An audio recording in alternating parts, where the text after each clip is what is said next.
what stage you're going to get to, and you always want a inventory system that's going to be able to continue to grow with you. Now in this new warehouse, all my bays are running at 6 shelves long, except in this area where they're running at 3 shelves long. And I don't want to push them out any further because I want to be able to keep this walkway here and keep this space free. I really like having enough walkway, and I don't want to put like a shelf on the end here because I like this gap here between where I'm photographing, where my desk is, and the amount of space that I've got to run a trolley here is absolutely perfect. So what I've decided to do is change my system from A1 to 5 to A1 to 15.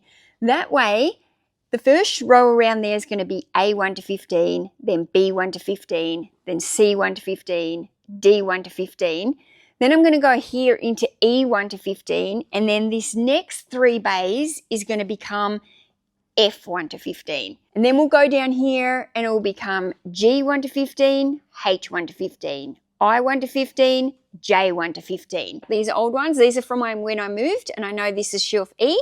This is what this shelf is actually going to become. It's going to become F6, F7. Now, when I moved into this warehouse, I started my shelf system there from shelf A, and I left all of these blank, and I've been putting all the new listings down here into these areas. A lot of the books on this shelf are bundles, and then I've also got some individual books, and it's the same here. I've got individual books and then I've got bundles. What I actually want to do is have all of this area as individual books, and then this aisle down here I want to have all of this as bundles. All the bundles that are over there on shelf A, I want to move them down here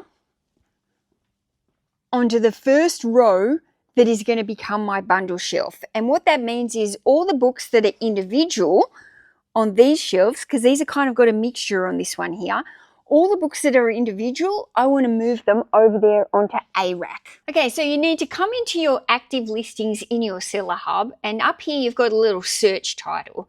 So I can search by EE2, and then what's going to happen is it's going to show me down the custom SKU here all my EE2s. So now I'm going to look for all these books here and make sure that I've got them. And if I don't have them here, not the bundles obviously, I'm looking for the individual books. And if I don't see them here on EE2, then I need to individually search the book's name because I need to see if it's actually been meant to be on a different shelf than what it is. Basically, I'm searching for these books to be able to change the SKU from EE2 or EE3 over to A3. It's really important that you don't make mistakes with your inventory because it's just a nightmare if you can't find an item. Always double check the SKU and make sure it's correct. Okay. Now this big bundle here, number 907, does not exist in the system. It was on shelf EE3. There's no listing for this. I've checked the little name of it, Harlequin. I've checked Harlequin Super Romance. I've checked by the SKU number in the system. I've looked everywhere. It's not there. This makes error number 3, which means there's 3 listings so far that I've found on the shelves that aren't actually listed. And none of those are listed. None of them. I can't find them anywhere in the store. Right, so this is an absolute cluster. None of these are listed. Like, what? What the heck? This is only like one shelf. Oh my God. This is ridiculous. Okay, so everything on this trolley is not listed. Everything on this trolley is what I found. Okay, these ones are all there. Thank goodness, thank goodness. All 3 of these carts, none of these books were listed. That is quite a lot of books to just be sitting on shelves. That's taking up probably, 4 shelves just of unlisted books. I have done this entire row. Every single book on this shelf has been re-SKU'd, sorted, everything's neat. The shelves are being condensed. But look at all these free shelves I filled up. So this is fantastic. That's going to help me going forward. Here's your reminder. Start a stock take. If you haven't done one for a long time, start one. Once you've got it done, then you can keep going back shelf by shelf on a regular basis and just maintain it. But you've got to start it. If you need to do it, start it, please. One shelf, one tub, whatever you use for your inventory system, start. I can't tell you how important having a proper inventory system is in your business. Like, even if you are a brand new seller, don't think that you don't need an inventory system. You need an inventory system from the moment you start your reselling business. I don't care if you've got 10 items. Even if you've only got 10 items, start a shelf system, start a tub system. You need to be able to find those items as your business grows and you get busier and busier and busier. Those items that you originally listed, you still need to be able to go back and find. So my exciting news is I'm going to be a granny.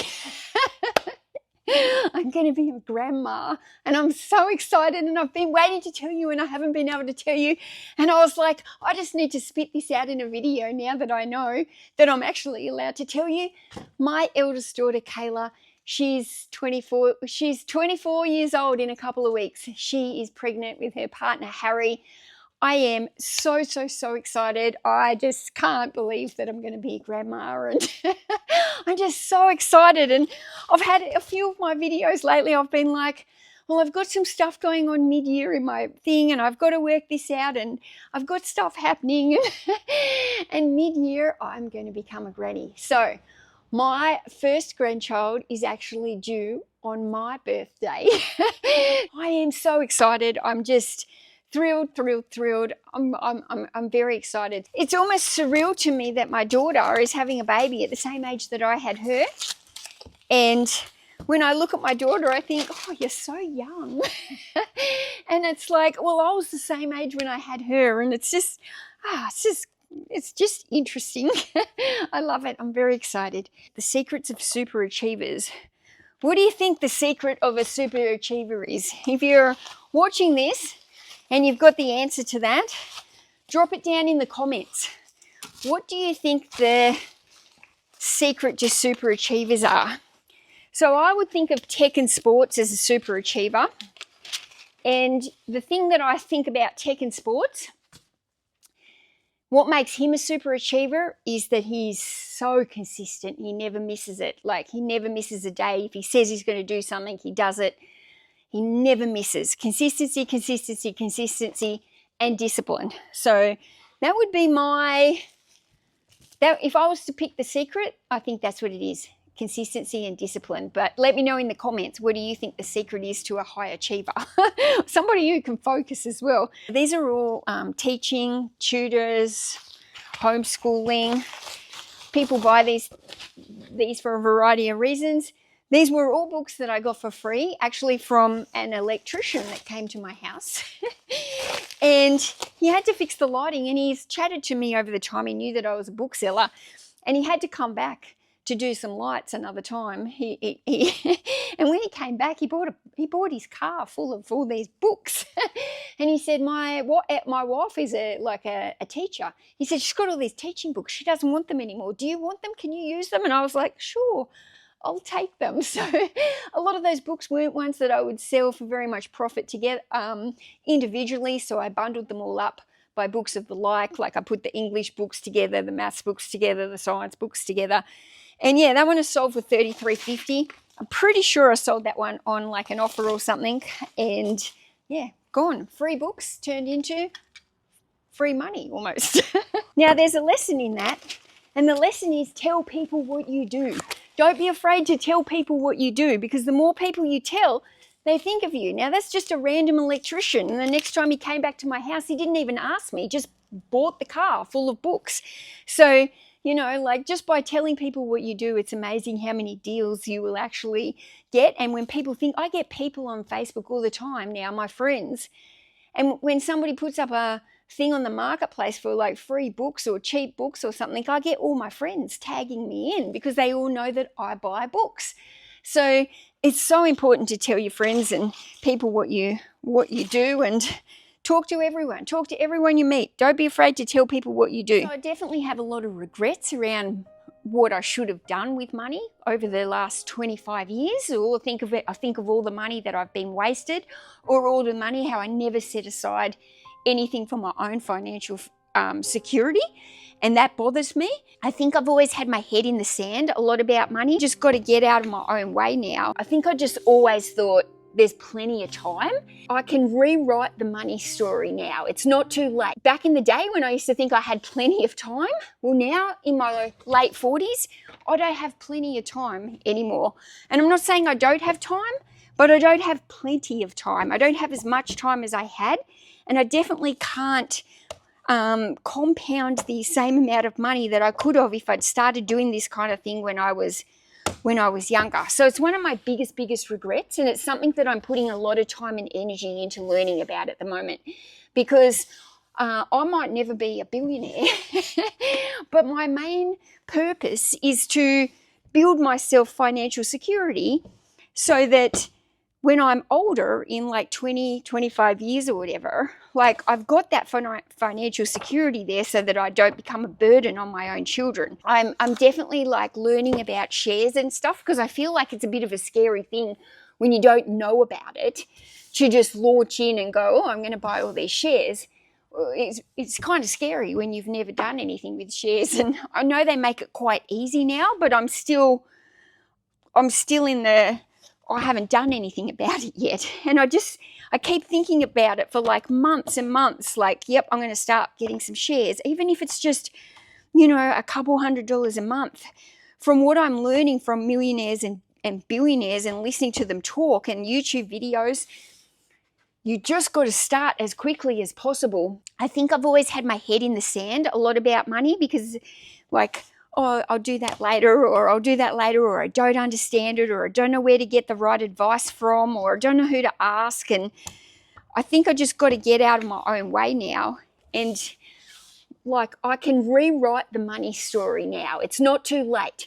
Like, obviously, it's not ideal, and it would have been better if I'd learnt my money story earlier in my life. I'm going to say it's almost guaranteed that if you show up and you're consistent, and you keep working on your goals and your dreams and your business, then the money will follow.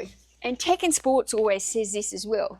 You put in the work, you keep listing, you list quality items in your eBay store, you list desirable items in your eBay store that are going to sell, and every single day you show up and you get your listings done and your photos done and you do the actual work. And if you stay consistent, the money will follow. I really can struggle sometimes with the emotional side of business, and I think I'm better at it than I used to be. But you've got to try not to take offense to everything. Like somebody sends you a message and they're rude, or they're complaining about something. You've got to try not to take it as a personal thing. Every single day I work on my mindset. 20 years ago, I didn't do that.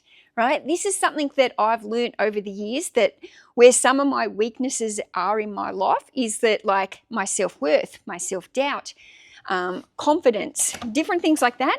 I am constantly feel like I'm a work in progress with my mindset. And I don't think it's something that just happens. I don't think people are just born with these mindsets that make them stronger than everyone else. I think you have to develop that mindset, and you have to do a lot of self-help, and you have to read self-help books, and you have to listen to self-help podcasts. 90% of business is mindset. They say the other 10% is financials. If you've got any money tips, drop them down in the comments. I want to hear all the money tips. I'm like actively, I'm just thriving on it at the moment. I want to hear all about it. I think you have to get to a point with a business where you realize this isn't working for me, or this is working for me. And if something isn't working for you, I'm not the type of person who's afraid to pivot. And I did that even with my reselling business. I started with clothes and shoes and pivoted to books. I'm not afraid to pivot if I can see something is not working, or if I start to lose the enjoyment for something. I'm not the type of person to just sit in something and be bored for the rest of my life. There's way too many other shiny things out there that I can do that will interest me. I love making YouTube videos. It's my favorite thing. I can't believe the skills that I've learned. I've learned more from starting a YouTube channel than any other business, for sure. And I've learned more about myself, and I've been humbled, and I can't tell you how much. One day I'll make a video talking about how YouTube has changed my actual life, because it truly has. It's totally changed my life. I've worked up YouTube now to the point where YouTube is making me an income and eBay is making me an income. So between the two incomes, I don't feel like I need to scale up my eBay business to a level that I don't actually want to be at. I want to maintain the flexibility that I've got of how I run my own eBay store without the pressures of having staff. I don't think that's the type of business that I always dreamed of having. You can create a job for yourself. You don't have to work for the man. Thanks for the inspiration, not only in business, but in making reading a priority again. I'm loving the Catherine Cookson books. Hope you're well. Oh, this is so good. Okay, this is from Katrina. She's bought many, many times from me. Okay, now we've got this one. You can read it here. I'm going to let you read it. I'm not going to read it out loud in case there's any small ears around. When you sell a book like this, never spell it correctly. You don't want to spell that word in the title of your listing. You want to use a little star or an asterisk or something. Yeah, it's just very. If you were to list that with the actual word, eBay might flag it, and then you could get, I don't know if you'll get in trouble or not, but I think it's better to just, you know what I mean. Okay, we've got 3 Catherine Cookson Clarkson. She's also ordered The Courage to be Disliked and Seeking the Sacred from Stephanie Dowrick. So yeah, The Courage to be Disliked. That's the kind of book that I feel like as a YouTuber I need. Because when I make these videos, I really do put myself out there and open myself up to a lot of criticism. But it can be hard to have the courage to be disliked because, yeah, it definitely, like when you see a lot of negative things written about yourself, or when people leave mean comments or something, like it does take a little bit of a thick skin to read some of the comments that come through, the way that people make assumptions about you or complain about you, whatever it is. I've got a large bundle of books here from William, and let me read you out his nice message. I discovered your channel near the end of last year and I've been hooked. Enjoy every video and always wait for the next one. Watching has helped me a bit with depression last year, and it was comforting for me to watch your videos. I didn't expect to enjoy watching a bookseller so much. My goodness, William, thank you so much. I feel very humbled if I have helped you in any way while you've been in a dark place maybe. And trust me, I've been there before. It's not a nice place to be in. And I'm very humbled when I read things like that, when people have been in tough situations and they've used my videos to help them get through that. And I can't thank you enough for that. Like, yeah, they make me upset, those kind of comments, because I feel so humbled, and like, sometimes it just feels surreal. We've got Worst of Days Inside the Black Saturday Firestorm, brand new listing, that one. Superfoods Super Fast, Eat Your Way to Super Health. Cut Your Cholesterol, a breakthrough approach to lowering heart disease. And then these ones are going out in the second parcel. Cupcakes, Cheesecakes, Cookies. Charles Kingsford Smith and Those Magnificent Men. This is a brand new listing. I remember listing it the other day. And we've got Potatoes, working with over 150 sumptuous recipes. Now, William paid $131 for these 6 books. So I'm very, very grateful. Thank you, William. You're awesome. And they're going all the way to Queensland, sunny Queensland. Okay, now this has gone out to a viewer named Amanda, who has been a repeat buyer of mine and bought several books over for me. So thank you, Amanda. Now she's bought two of my favourite books in the whole store, my personal favourite, but she's bought Gallipoli Diaries, the Anzac's own story day by day. Brand new listing into the store. This book was put into the store in September last year, but it's also one of my most favorite books. I can't believe it actually hasn't sold. So Hydrangeas, it's just a beautiful, I guess it's almost like a coffee table, like a smallish coffee table book, but yeah, really, really pretty. This is the type of book that looks nice as home decor, you know, like as a display book or something. So I love that book. I love hydrangeas. My granny used to have a hydrangea plant bush out underneath her bedroom window as I was growing up, and just always loved those flowers. And then now she's also bought this one, Living with Blue and White. Now I bought this one at the book fair, and this wasn't the most expensive book that I got for selling at the book fair, but this was my most favorite book that I bought. It's just So pretty. I love this style decor, blue and white, very Hampton style. Hampton style is just my favorite type of living. So that book is definitely like, yeah, well, that was probably one of my favorite books in the whole store. So now Amanda's got it. In fact, she's got two of them. Two beautiful home style books that, those are the kind of books that, yeah, one day when I have the right dream house, those will be like the type of books that I'll have in my house as style decor. One day. All right. I'm super excited about my Facebook Marketplace haul. Let me tell you how this came about. Friday afternoon, I just literally got home in the afternoon. Must have been 5 o'clock or 5:30 or something. I just got home from the day. I sat down on the couch, grabbed a drink and sat there and went, let's look at Facebook. Hadn't looked all day. Scrolling the Facebook Marketplace, I saw this ad come up, right? I looked at the ad and it said it had been up for 12 minutes. It was listed for $30. Now, let me show you what this is. I love this. We've got some Folio Society books here. Now, if you don't know what Folio Society is, very collectible books. They come in these lovely slipcases. They've got a little fancy looking F down here, FS for Folio Society. That's how you can generally pick them if they are a folio book. And this particular haul, 2, 4, 7 of them. 7 Folio Society books, all by Patrick O'Brien.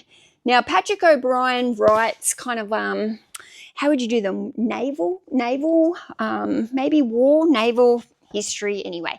Popular author, his books sell for a lot of money. Even the paperback books, Patrick O'Brien, he sells for a lot of money. He's a great seller, and I love to pick him up. These folios, 7 of them, $30, right? I saw them come up on Facebook and I just like sent her a DM straight away, like, hello, yes, I'd love to be able to buy these books, please. Right? Then I looked at her ad and I was like, oh my goodness, like normally I just DM them when I see them on Facebook Marketplace. But this particular one, I came onto the ad because nobody else had made any comments or anything, and I wrote sold, DM you, right? So I was like, I don't know. $30, I couldn't believe it. Anyway, I sat there patiently waiting, like staring at the screen, waiting. And then I saw that the little thing popped up. So she'd seen that I said in the messenger that I wanted to buy it. And then she took ages and I sat there thinking, oh no, she's had somebody else message before me. So I was almost sweating because I was like, oh my goodness, $30 for 7 of these, what? So anyway, I'm like literally staring at the Facebook thing, just like waiting for her to reply. So then when she finally replied, which honestly, I think she probably took around the 10-minute mark, but it felt like it was about 30 minutes. Felt like I was waiting forever, but it was still about 10 minutes from when she saw that I'd replied and said, yes, I wanted them. Anyway, she came back. I was half expecting it to say, sorry, I've already sold it. Somebody else has already got them first. But she didn't. She came back and she said, amazing. That'd be great. Let me know when you'd like to get them. I said, I'll come now. So this lady lived about 45 minutes from my house. And I was like, I'll come now. And she said, oh, you can come tomorrow if you'd like. I was like, no way. Oh, it's all right. I'll come. Oh, it's all right. I'm in the car. I'll come now. And when you have a Facebook Marketplace haul where you see something that it's cheap, it's going to be highly sought after, you do not want to leave that with the seller. You want to be able to go and pick that up ASAP, because in the meantime, you don't know, somebody else could come along and say, I'll give you more money for that, or you don't know, right? Somebody else could come along and snipe it from under you. Maybe even one of their friends could turn around and say, hey, I'd actually really love that. Can you sell it to me? Of course she's going to go sell it to her friend or something, and then she'll just block me and I'll never hear from her again. So, no, if I see something that I think I need to get that right then and there, I will drive straight away for it. So I jumped in my car, drove the 45 minutes, $30. I picked it up, couldn't believe it. She was just an elderly lady, the neighbor had gone into like a nursing home, and he'd asked her if he could just sell some of his books on Facebook Marketplace, and she just literally threw them up. So anyway, I just feel like I scored an absolute, lifetime deal here. Now, these particular books, I'm going to show you the solds on eBay here because they're a little bit everywhere. Some of these books sell maybe for like $80 each, but some of them are selling for like a couple of $100 each. Now, I'm not sure which ones are selling for more. I'm going to have to obviously do my research on these. These are the type of books that I'll spend a little bit of extra time researching because there could be a lot of money in these books. There's currently a lot of 7 that have sold. They sold in America or overseas, but they sold for roughly $700 Australian for the 7 of them. So I'm not sure if it's the same 7 as that I've got because I think there is about 20 in this collection. But I am thinking that these 7 books are roughly going to sell for me for at least $500, possibly more. So to get a Facebook Marketplace for $30 that I can flip for like $500, guys, this might be the lifetime deal. This might be my yearly Facebook deal where I make the most money from. You just never know if another one's going to come along that you make a lot of money from. But this is a very nice, quick 7 books. It's going to be super easy to photograph and list. Not sure if I'm going to list them individually or as a whole lot. I think I would probably prefer to sell these as a whole lot. And then it's just a matter of coming up with the price that I would like, that I think that I can get for these, 500-ish, 700-ish. I don't know. I've got to have a look. Yeah, that is my little tip for Facebook Marketplace. If you see a deal come up and it's really, really good, go get it straight away. By the time I got out to this lady's house, which I was in my car instantly, so 45 minutes later, I was on her doorstep. But by the time I got to her, she did say that she'd already had other people messaging her about these books, and she couldn't believe how fast that I'd jumped onto these books. But it just happened, I was just there on Facebook at the right time. She just happened to have put these up in that 12-minute period. And I'm actually really surprised that nobody else had jumped on them in 12 minutes. Facebook Marketplace for the win, guys. Facebook Marketplace for the win. I don't even know what this video is, but all I know that if you are here on my channel to only watch how to sell books and learn about how to sell books, this is probably not the video for you because you're not going to learn anything right now about how to sell books. I'm going to sit here and have a coffee and I'm going to talk about what is currently on my mind, how I'm feeling, because to be honest, I'm feeling like a little bit flat, a little bit stuck in a rut, and a little bit like life is on Groundhog Day for me. I feel like I'm on the hamster wheel. I've been feeling a little bit flat for a few weeks now. It's Thursday. I haven't gone to the warehouse. Honestly, I just couldn't face going in there today and looking at all the, shit. This wasn't meant to be a crying video. It's meant to be a hanging up video. Right. I honestly, I couldn't face going into the warehouse today. I don't know if you remember, if you're a long-time viewer here, after I went to America, I met up with Tekken Sports, who's my mentor. And I did a video with Tekken Sports. And basically, I'd got myself into a rut with the business and I was consumed by a whole lot of unlisted inventory and it was overwhelming me. And that's what happens to me when I have an overwhelming amount of stuff in my surrounding. I don't like lots of stuff. You can see around me, I don't have a huge amount of stuff. I prefer to live a more minimalist kind of lifestyle.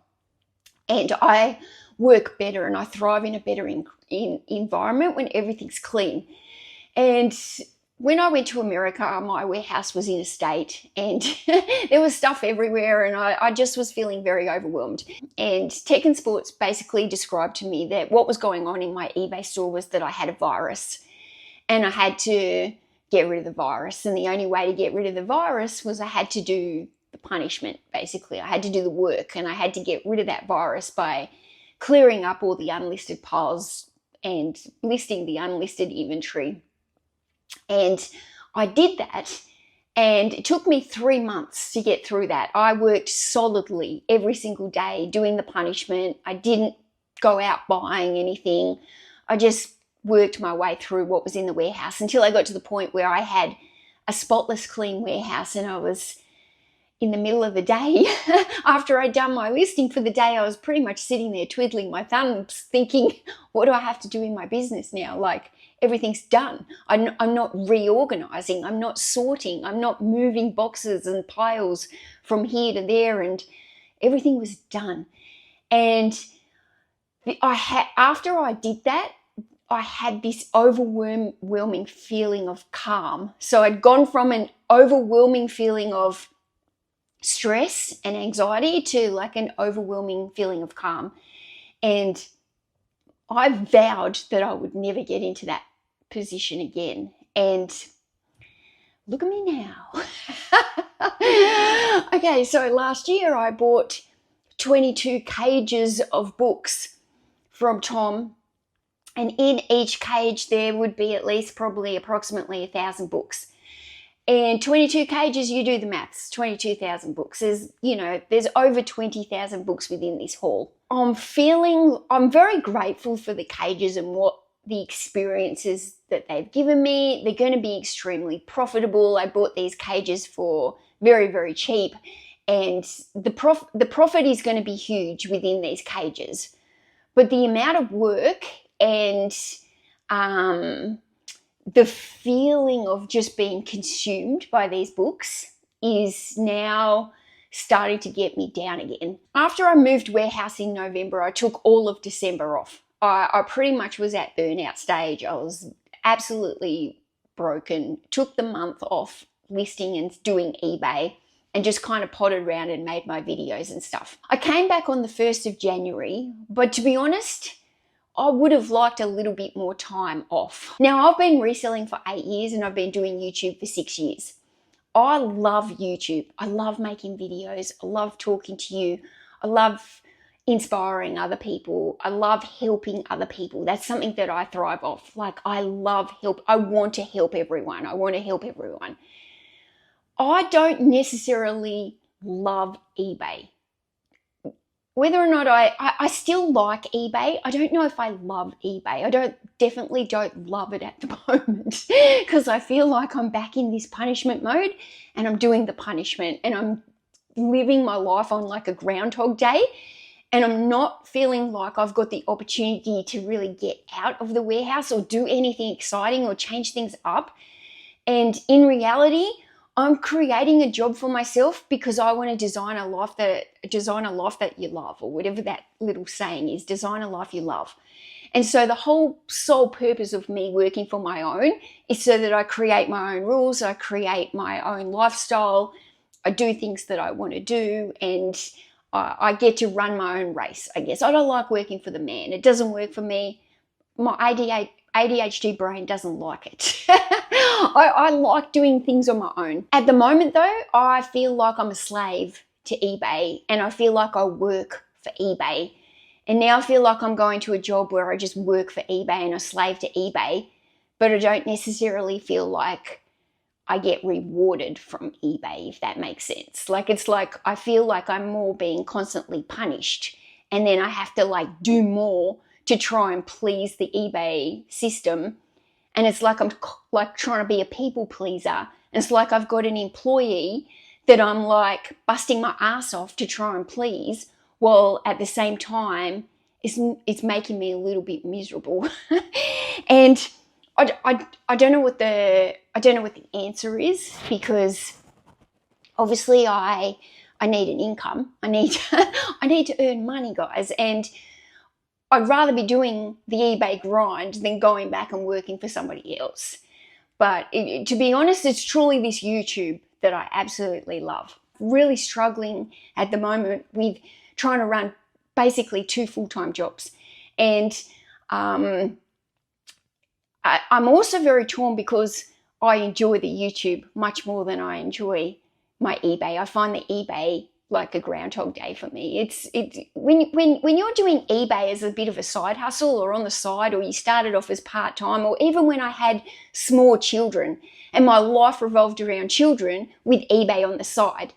eBay's fun then. You just kind of go out, you're finding like lower amount of items and you're listing them, and it's kind of exciting to go in and out of doing that. And then once you do this full time, there's a switch on eBay from going part-time to full-time, and eBay becomes a grind, and eBay now is paying your bills, and now you've got responsibilities where it's not so much fun anymore. This is the daily grind that has to pay the bills, and eBay is a roller coaster, and things are slow up and down, and you got to do it. Oh, it's hard for me because now I'm in this balance of I love doing YouTube and eBay is a grind.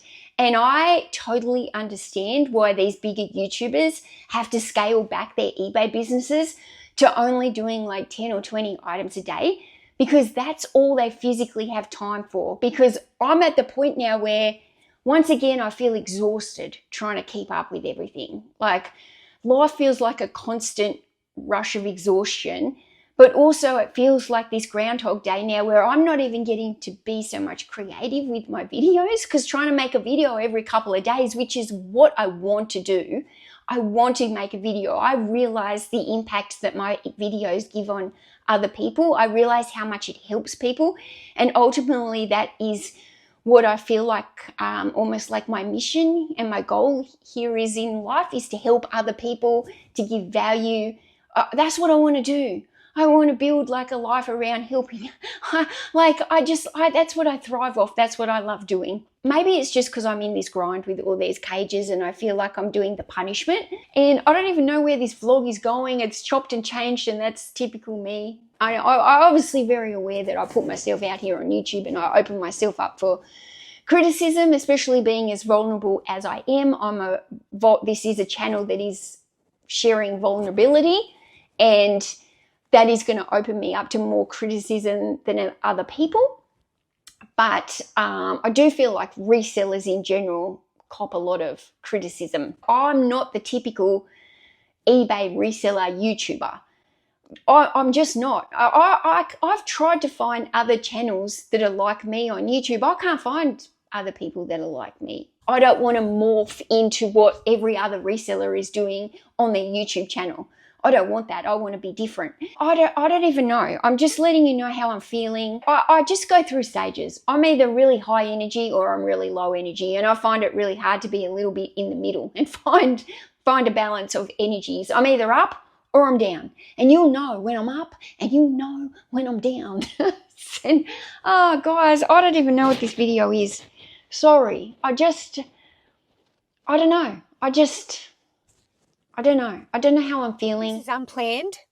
As you can see, I am sitting in my car, guys, with my Ugg boots on and my pajamas, and I've just gone and got my drive-through coffee, you know, fresh, with no makeup, no hair done, no bra on.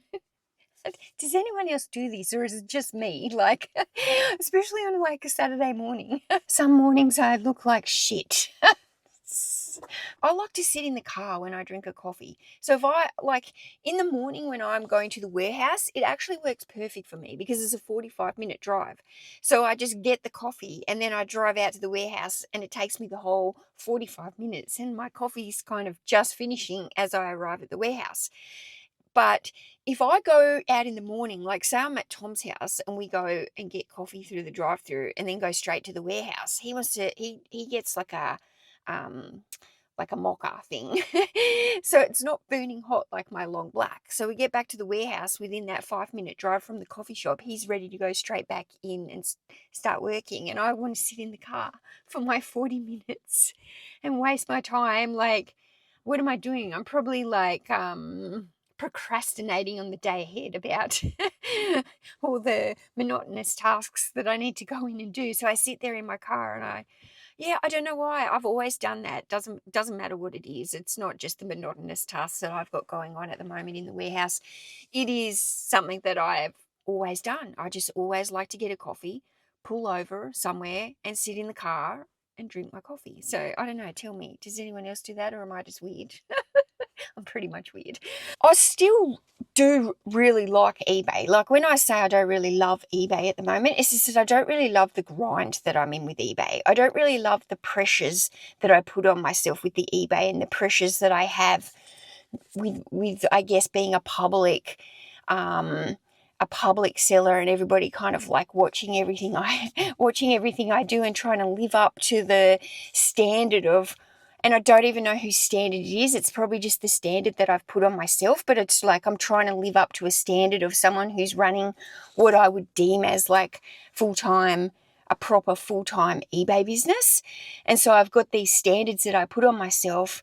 And while I'm trying to do YouTube as well, and I'm trying to run a family and I commute to work, and like I've got all these other responsibilities. So I'm running 2 full-time jobs on top of everything else. And that's where I'm struggling. I'm struggling because of the amount of work I'm trying to do in my time, with the personality of somebody who gets exhausted very quickly, especially mentally exhausted. It is part of this ADHD thing that I have going on.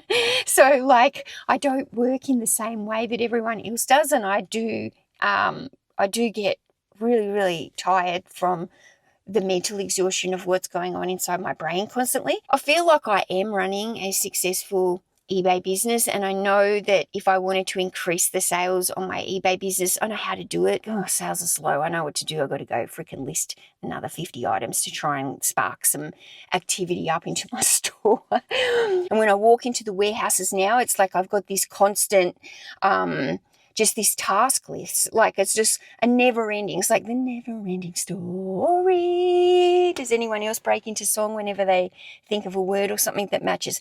Anyway, it's like the never ending story for me when I come into the warehouse, and it's like a Groundhog Day, because I feel like financially, like I'm behind for my future, but like financially, like the money side is a whole, like that's something that goes through my head that's a battle for me, because that's sometimes I think why I feel like I have to hustle, because I have money, but I'm not actually driven by money. Does that make sense?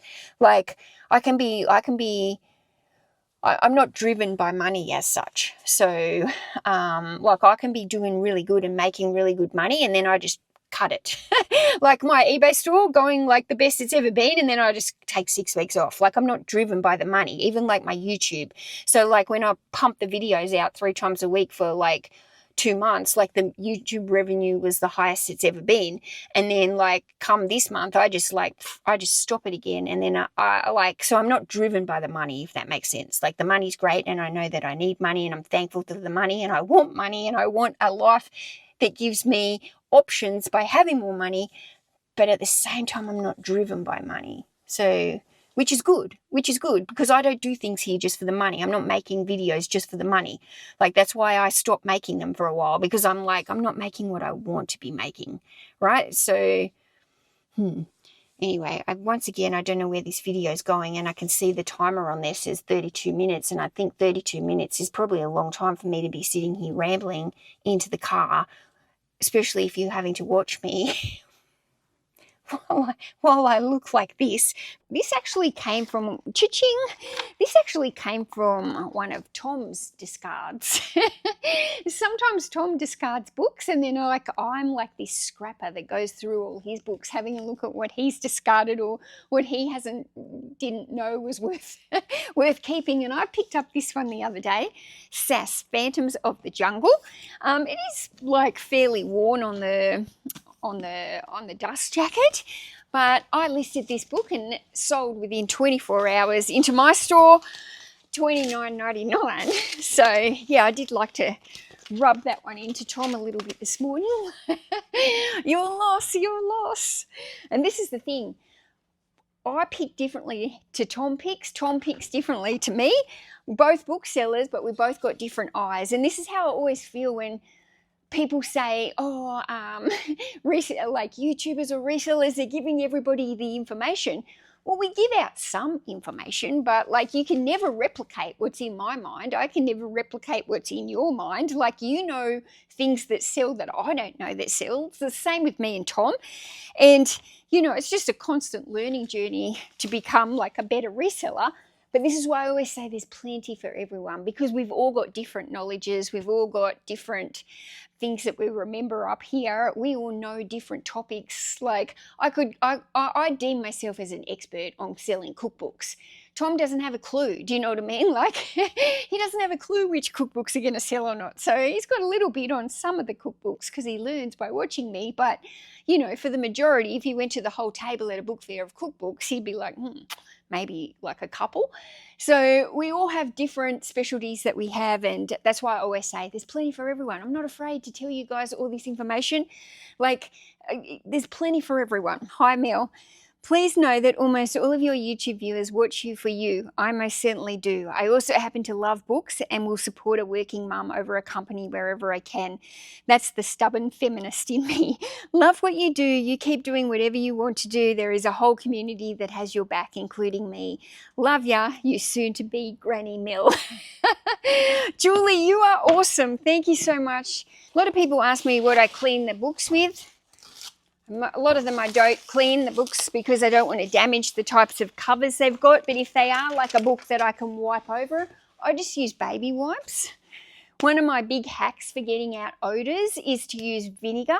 So quite often, I don't think I've got any here at the moment. In the old warehouse, I had them in the corners, sometimes behind shelves or anything. I put little bowls of vinegars that can help absorb any smells. If I buy like a haul of books that might have like a really strong old smell, you can kind of put them in a tub with like a bowl of vinegar, as long as it's not going to knock over or anything. You have to be careful. You don't obviously want to drop it, but if you can close it up and try and absorb the smell with some vinegar, I do find that quite works. Say I didn't go to the warehouse. I've got lots of listing to get done, and I also thought I'd spend some time sorting these kids' books here that I've got currently sitting in my living area on a ping pong table. This is a really good Bible series to be able to get. It's a vintage children's Bible set. I've got books 1 to 10 there, I think. I just need to double check that I've got all those volumes. But with books 1 to 10, I would think that I would be able to get around, I haven't comped these for a while. I have sold them before, but I'm going to be thinking that these 1 to 10, I should be able to get $70 or $80 for those books. I got a whole lot of Paul Jennings here. Now, some of the vintage Paul Jennings, like from the 80s and the 90s, they can actually sell for quite a lot of money in a bundle. So it's good when you see some of these books. You do need to sometimes differentiate between the vintage ones and the more modern ones, because obviously these are the type of books that just keep getting re-released. You need to sort through them and try and put them into the vintage ones together. And sometimes from the 90s they almost look like they're current, so you do have to kind of look at some of them and find the ones that are vintage and the ones that are not. And obviously, if you can get a full bundle together of the vintage ones, then you can use the keywords vintage, 80s, 90s, and you will probably be able to get more money for those ones than the current Paul Jennings that are selling. What I've been doing is just lotting them into piles of the same type. And then once I get them all into the same type, then I can start creating bundles like to actually sell. So a lot of because otherwise you can have ones with multiple copies of the same book. So you need to be able to lot them together by looking at what you've got as a whole. So it's much easier to do the sort first and find all of the same types and then start creating the bundles. You can sell some individual kids books for hundreds and hundreds of dollars and lots of them, but there are some like vintage kids books that can sell for a lot of money on their own. Beagles is a series that is very popular as a vintage books. Can get $150, $200 per Beagles book if you've got the right one. Harry Potter, if you find some of the old first edition Harry Potters, big money, like up into the thousands for a Harry Potter book. I've actually got a whole tub of Harry Potter waiting to list. The majority of that Harry Potter is probably stuff that's not overly worth a lot of money, but I need to carefully check the Harry Potter because there are some editions that have got errors in the wordings in there. They've got the wrong words in there. And there's some, like the early first editions, they can be worth so much money, first edition, first print. So I'm not just like slap happy when it comes to Harry Potter and going, oh yeah, there's Harry Potter 1, 2, 3, 4. Oh, let's make a bundle and put it up for $50. No, I really have to like investigate the Harry Potter, and that's a task in itself.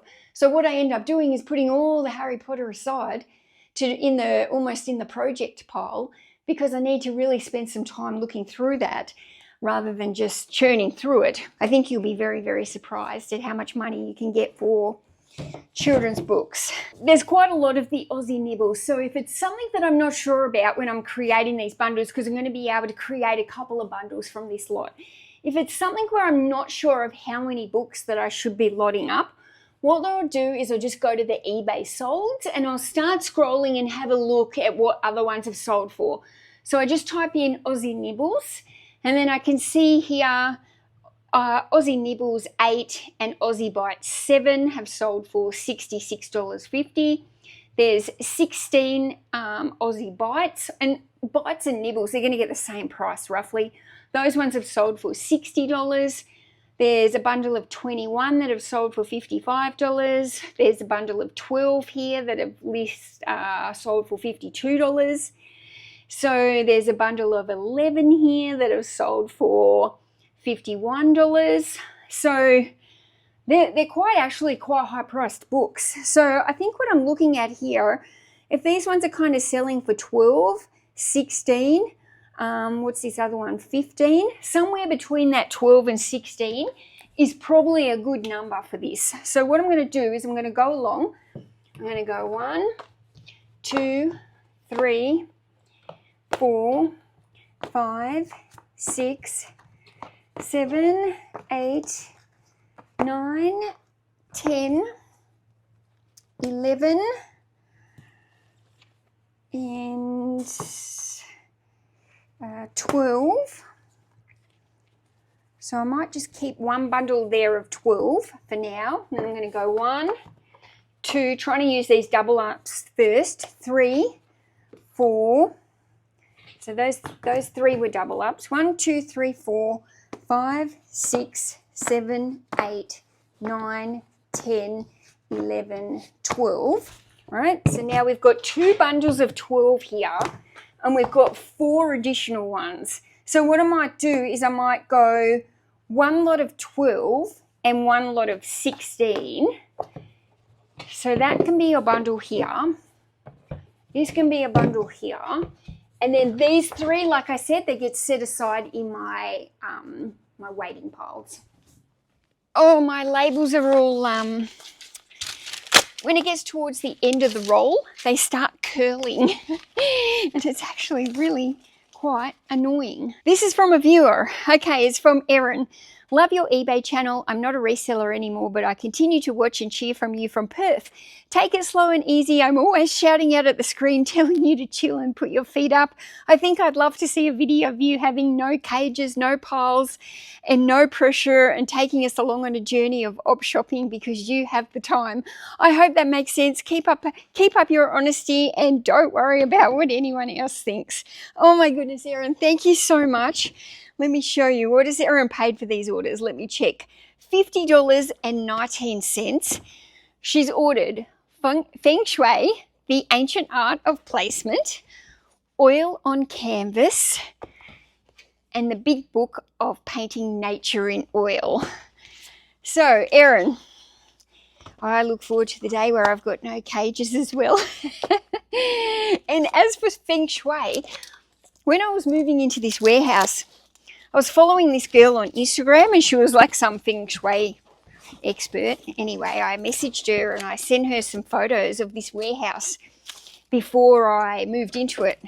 And I was like, can you tell me please where the money corner is of this warehouse so that I can set the warehouse up, you know, with good vibes and good money-making vibes. So they say there's always a money corner within the house.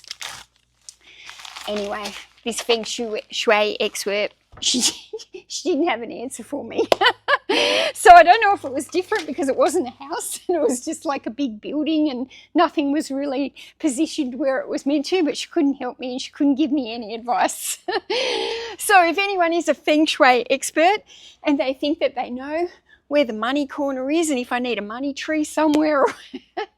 I'm all about bringing in and gravitating towards the money this year.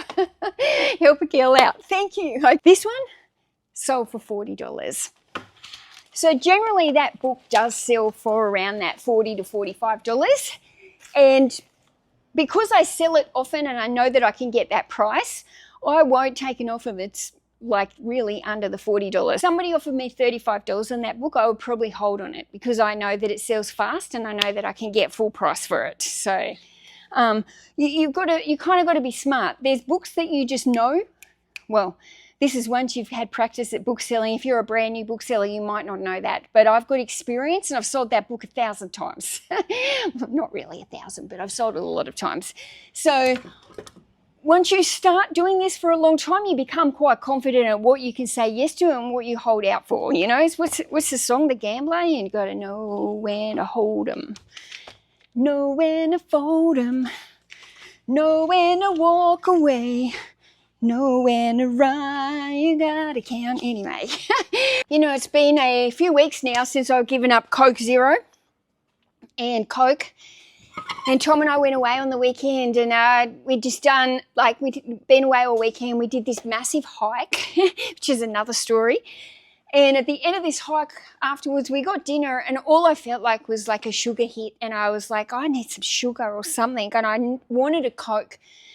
And so I ended up grabbing a can of Coke, and I swear I only had like 3 sips of the Coke. It was nearly full when I left it because I needed that little bit of a fizzy sugar twang, but I only needed a couple sips. I didn't actually need like the whole can anymore. I didn't actually even really want to drink it or enjoy it or anything like that. It was kind of like, meh, why did I get this? So I've been drinking the mineral water. And I just really love the mineral water at the moment. It's doing the job and I'm feeling better for getting off the Coke, like way better.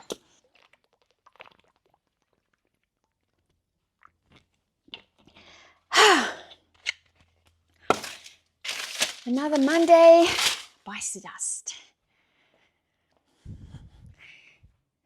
Just another manic Monday. What do I want?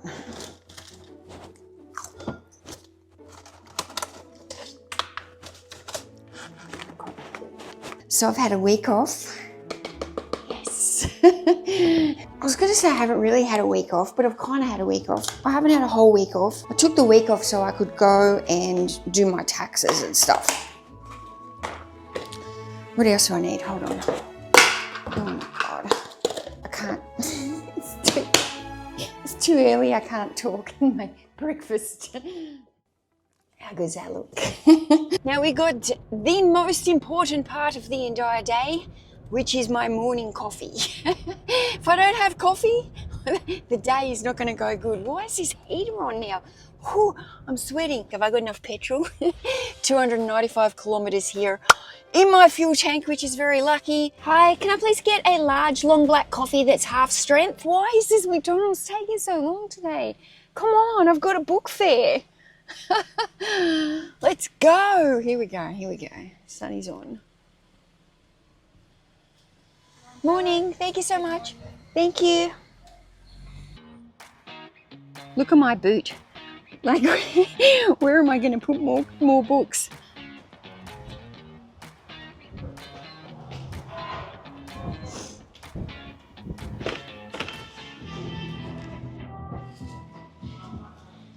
Oh, there's the big guy. Just let him know. Hi, how are you? Look at this, we've got the whole book fair to ourselves except for a few people. Amazing, guys. This is where you all should be. You're all missing out.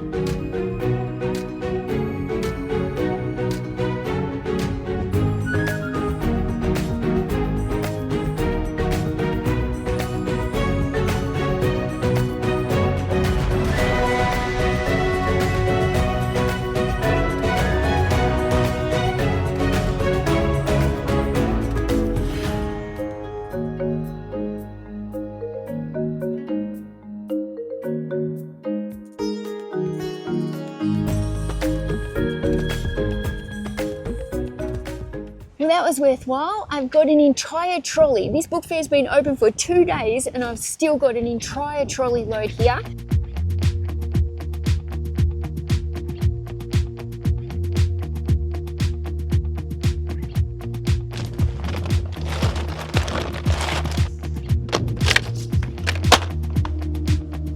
I'm not heading for the stars, driving down the boulevard at night. Playing Coldplay on repeat, watching people on the streets that go by. And it doesn't even matter to me where I go, I just feel I need to take a ride. Got my coffee cup to go, and I'm gonna hit the road tonight. I don't even know where to put this haul. I've got like 12. Look at the books everywhere, guys. Like what? It's like a nightmare in here. Where am I now going to put another? There's got to be a good 10, 11 red stripy bags coming in. Maybe I can put them along here. Welcome back. Welcome back. Welcome back. Welcome back. Welcome back. Welcome back. We are who we are. Why don't I be me and you be you? We're spreading color around us. We're lighting up the sky, it's what we do. We shouldn't care about anyone or anything that brings us down. So come on now, let's be free. Just be yourself. Keep on doing what you do, doing what you do. Just keep on doing what you do, doing what you do, doing what you do, doing what you do, doing what you do. Do what you like, do what you like to do, do what you like, do what you like to do. My goodness, it is so windy. I don't know where all the winds come from. It's so windy out there. Oh, look at this microphone. Looks like I'm being choked. Ugh.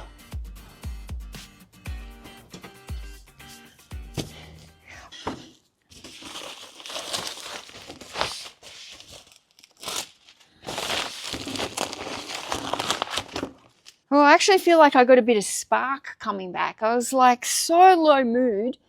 Oh, this is going out to Jonas. Thanks, Mel. You're the best. Still the best on YouTube. Putting it all out there. Love your energy. Keep strong, Jonas. Jonas has bought a bird in the bush and he's paid $19.98. Thank you so much, Jonas. I love how he says, Mel, what did he write there? Love your energy. I'm like, I don't feel like I've had any energy for like 3 months. I honestly don't. I feel like my energy has been absolutely like wiped. Like that's why I keep going to the doctor, keep having blood tests. You know, like you keep going there looking for, why do I feel so crap? Anyway, thank you for saying you love my energy. I'm trying to get my energy back. And like last week, I had thought about it. Oh, I should make a video. And I was like, my energy's not here. My mood was not there. I was like, I can't. Like I need to just, anyway.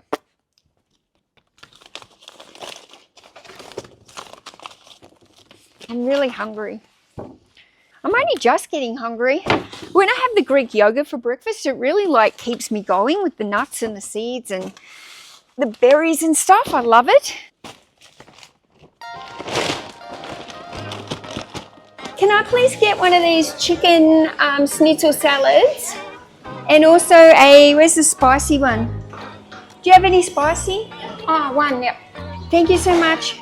I am literally obsessed with spicy foods these days. The older I get, the spicier I like it. And I just love, I've never been great at cooking spicy foods, or maybe I just never really tried. I don't know, like I've never really cooked many chili type of, probably because you know you get kids and they don't want to eat chili, so I've never really been like a chili cooker. I'm just going to have one sneaky piece now before I go back to the warehouse because I'm literally starving. And let's just see if it's good.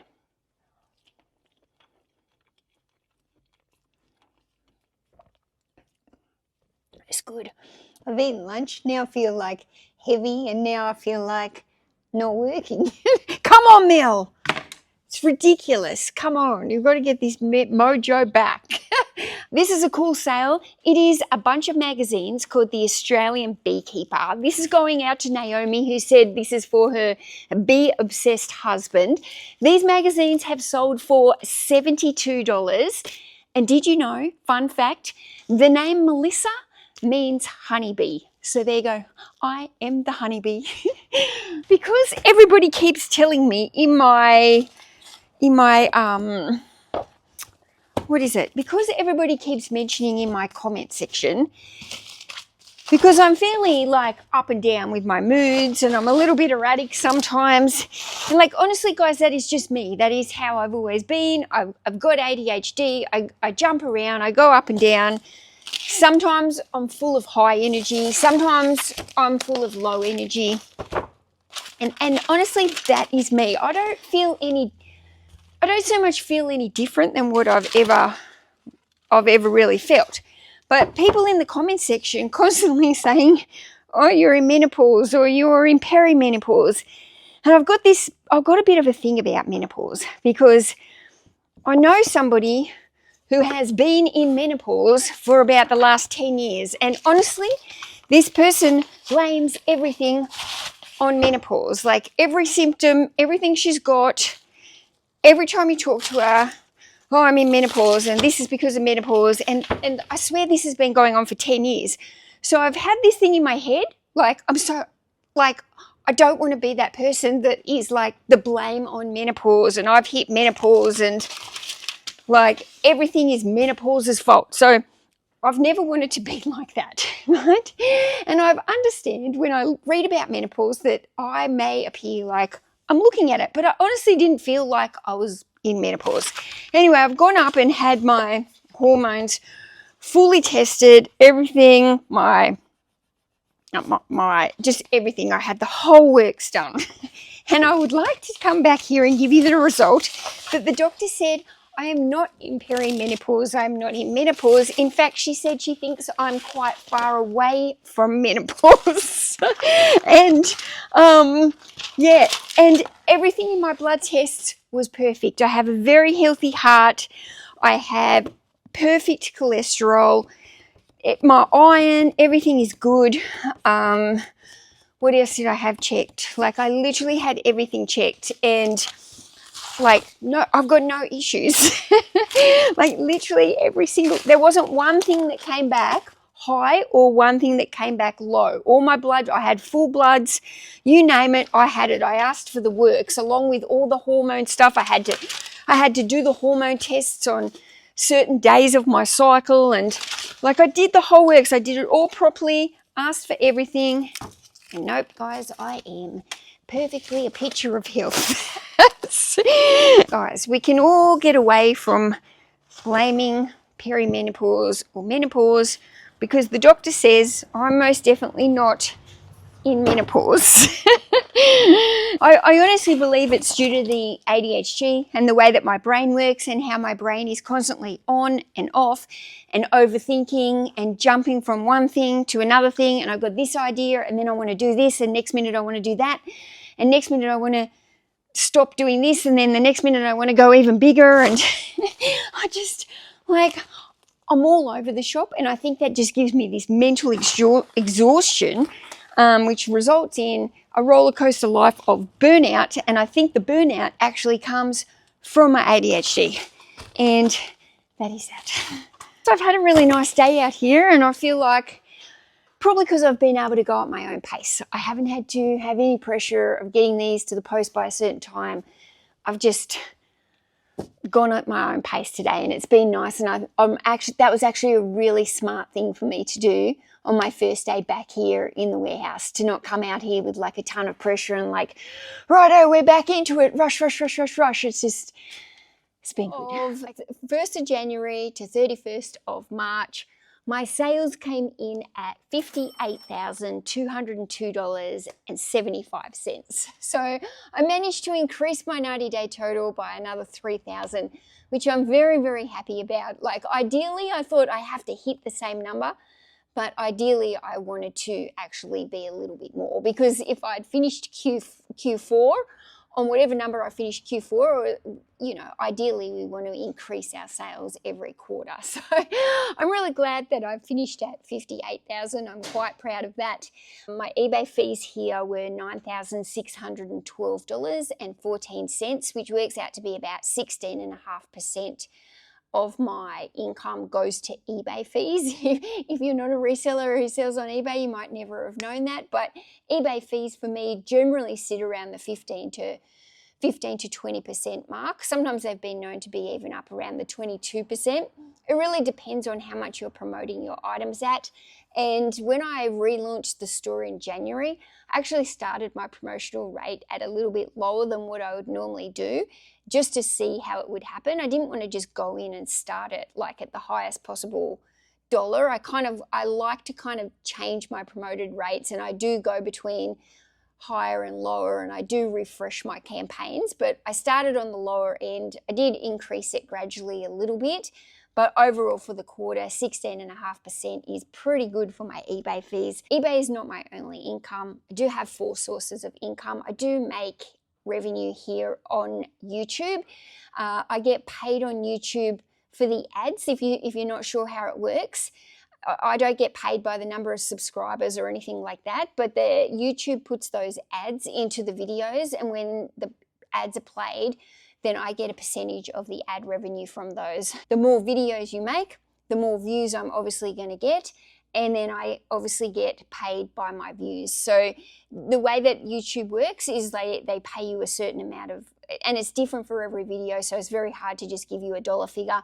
It's different for every single video, but they basically pay you a dollar amount per 1,000 views. So the more views you get onto your videos, the more money you're going to make. So it doesn't have anything to do with subscriber numbers. Subscriber numbers is really kind of like a vanity number, I guess. It's just nice to be able to have a lot of subscribers, but also the more subscribers you have, the more it does push out to those subscribers in the beginning, and you've got more chance of getting more views.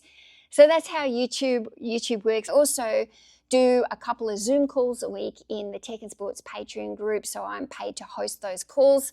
So I get paid for hosting 2 calls a week, and I do have money from my divorce settlement, and that is sitting in a high interest earning account. So I do earn about 5.5% interest on that money every single month. So I am getting a little bit of additional income every month coming in via the bank. So those are my 4 sources of incomes. I don't 100% just rely on the eBay income.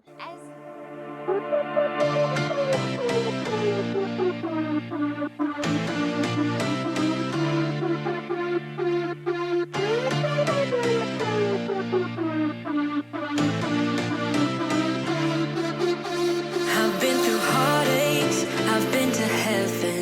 I've done my best and my worst, learned my lessons. No matter how hard my life would treat me, I'd always get right back up, never worry. 'Cause I got a million reasons to keep holding on. Yeah, I got all that it takes to win and overcome. What I got is just a feeling, but it's so strong. It goes on and on, on and on.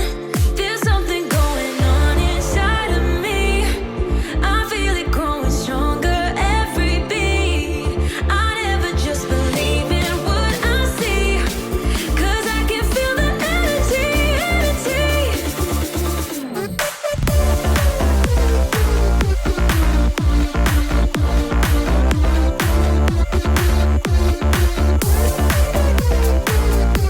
Cause I can feel the energy. I've met my demons one too many times. They taught me lows are what makes you feel so high.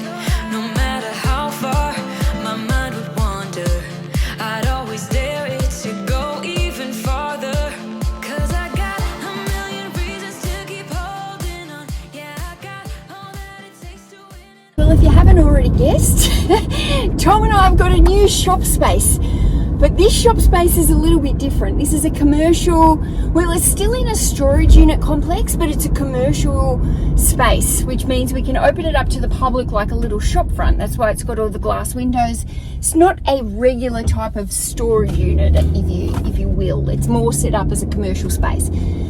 So what Tom and I actually decided to do is open up a little pop-up bookstore to try and help clear some of these low-end books, some of the discards that we don't actually want to list in our eBay stores. But if you haven't noticed, for a while now I've been overwhelmed and the cages are obviously bit off too much. I could chew with the cages. It was just too much for me, and I just don't want to spend all my time and days listing these low-end items. It's not what I want to do. So we had to kind of put our heads together, and we've been trying to think of a solution on how I could get through these cages faster.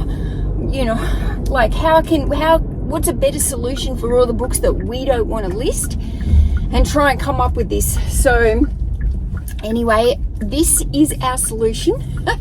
We're going to do a little pop-up bookstore, and fingers crossed it's all going to be worth it, and everything is going to go great.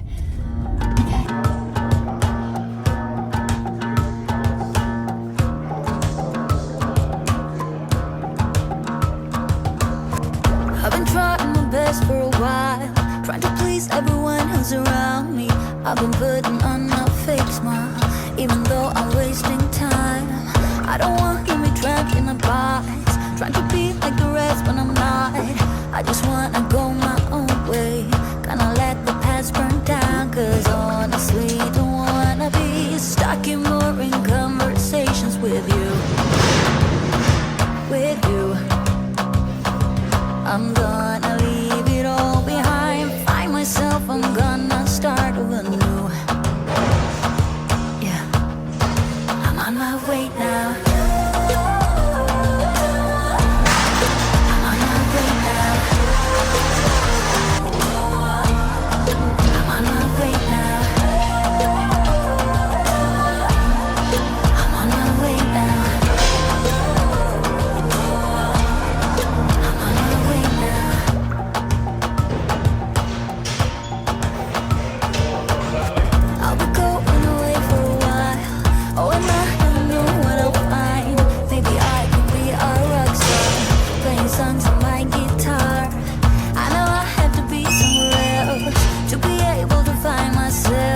Shouldn't be so complicated. If I listen to my heart, I'm gonna leave it all behind, find myself, I'm gonna start over new. Yeah, I'm on my way now. I'm on my way now. I'm on my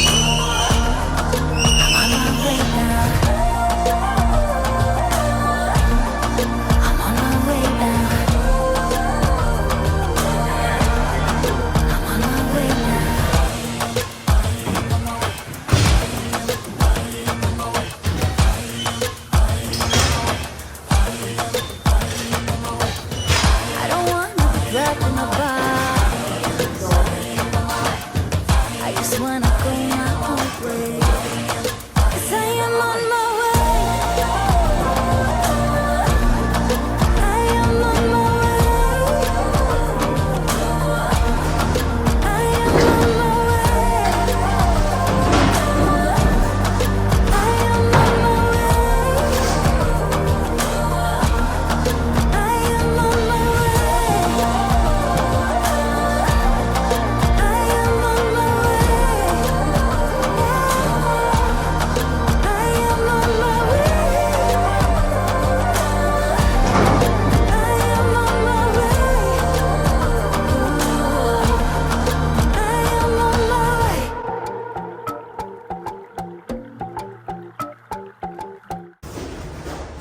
Come alive in the nighttime, something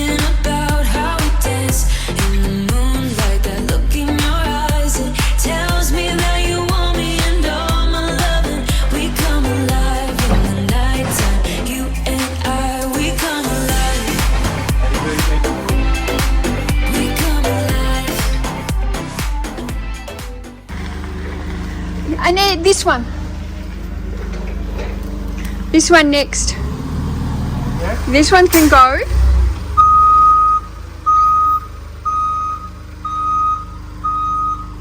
A lot of gardening books on that one.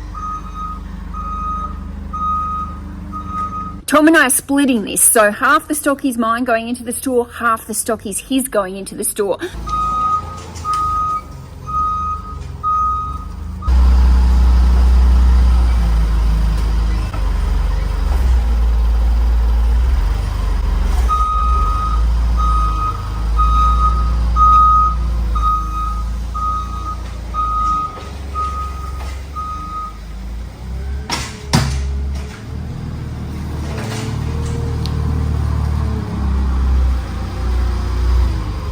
Down there? Yep. Thank you. Okay, it looks like it's going to rain, so I'm going to head back up now to the new store. Tom's going to finish putting these on the truck and meet us there, and then the boys can unload. Everyone else is back there still now unloading, and here comes the rain. Oh my goodness.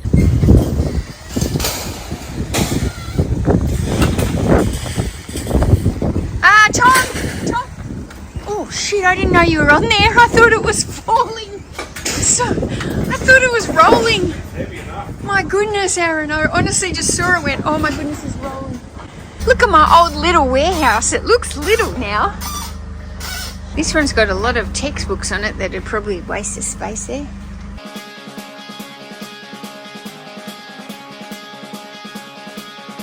I've spent my days being ready to go. I have lived my life on the road. I always keep on moving on. When the sun comes up, I'll be far away. I never cared about what they say. I always keep on moving on. I left you behind to live my life. I got up on an early Sunday morning to say goodbye.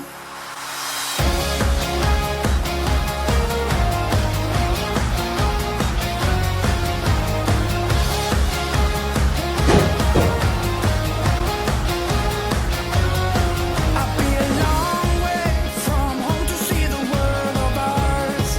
I won't let anyone say I can go far.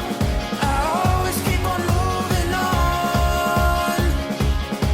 But I know it won't last even though I try. I stay true to myself through my whole life. I keep on moving, always keep on moving on. I left you behind to live my life.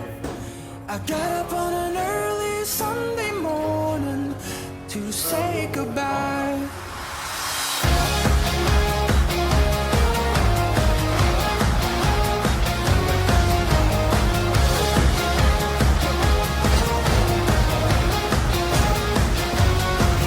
I left you behind.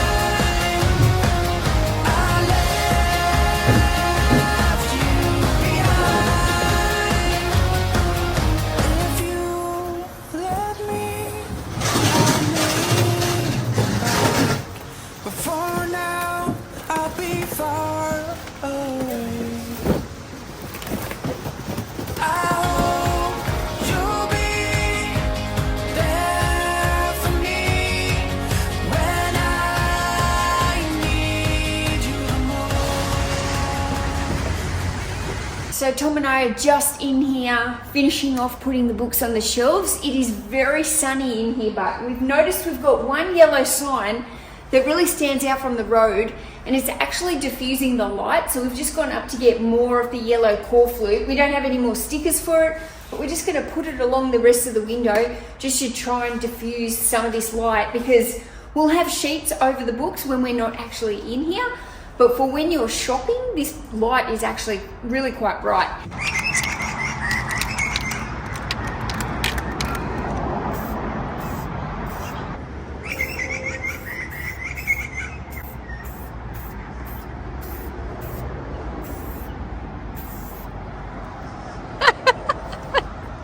Oh, that's so cute. Picked this A-frame up at the Salvos, the local charity store, $20 the other day, and I thought this will be perfect for putting down there on the road. So as people drive along, we can advertise it. We might even put some balloons on it. Tom's getting serious.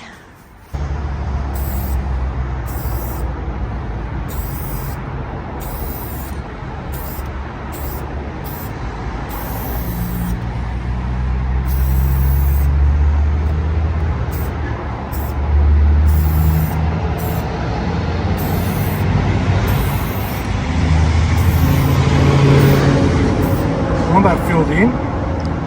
Whichever.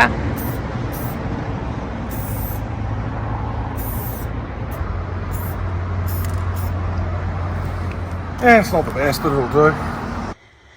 Okay. You happy with it? Yeah, no, it's pretty good. You think it's going to go good? Yeah, no, I think it'll go really well. I think we got a lot of books in here, so that's 7 pallets? 7 pallets, and I mean the heaviest pallet was 750 kilos. Kilos or ton? Definitely kilos. Oh, really? I thought you said it was nearly 8 ton. No. Oh, okay. No, that's no way. The bookstore, book fair, book sale, whatever the book thing is. We don't have a name for it, but the book store is set up. We are opening tomorrow 9 o'clock? 9 o'clock or 10 o'clock? 10 o'clock till 3 o'clock. We're going to be open every Saturday to start with. We're just going to play it by ear. Oh.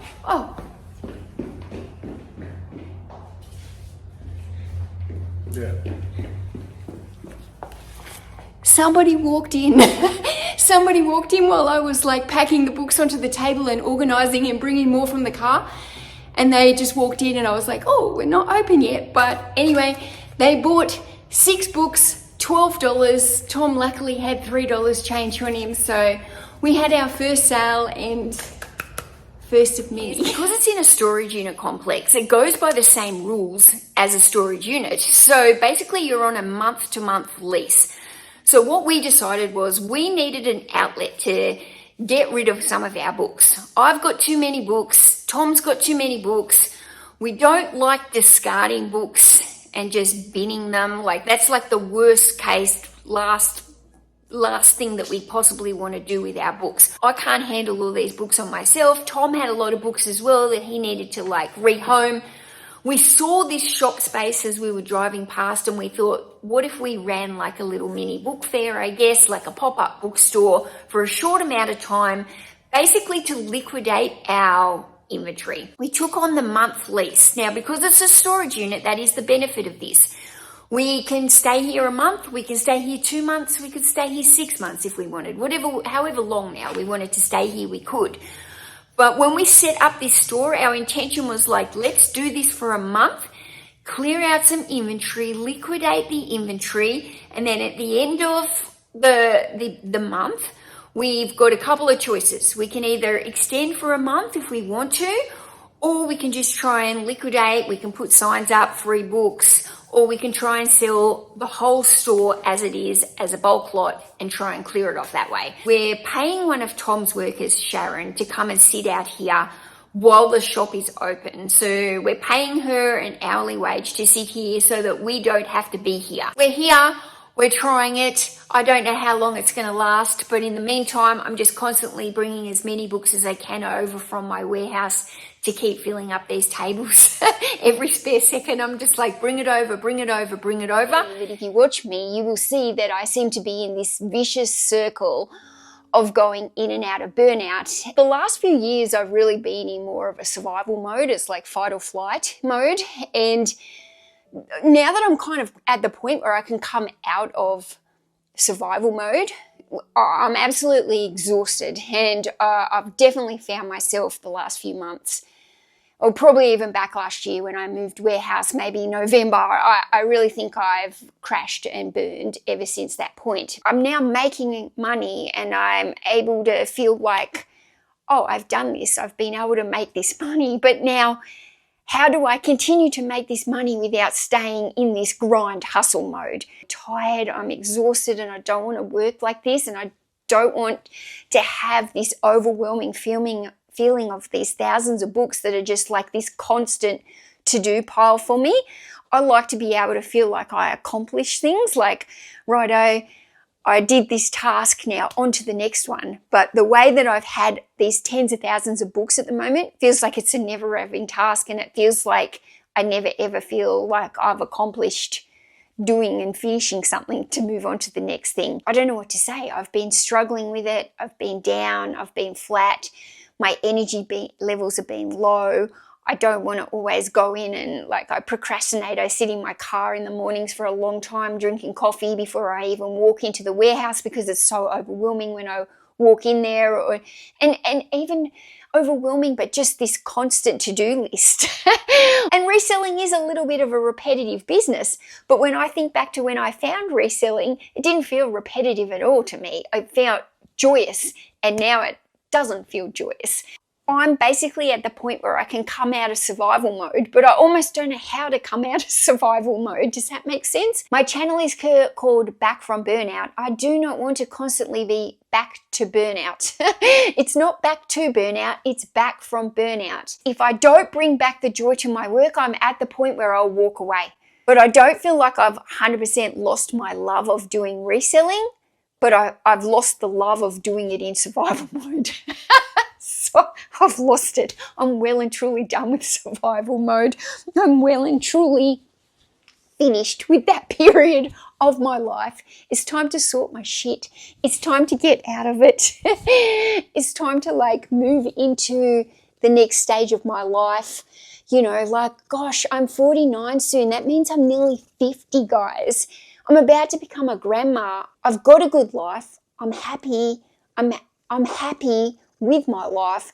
I need to find happiness now in the things that I'm doing every day in my life to make my life what it is. Does that make sense? Does that make sense?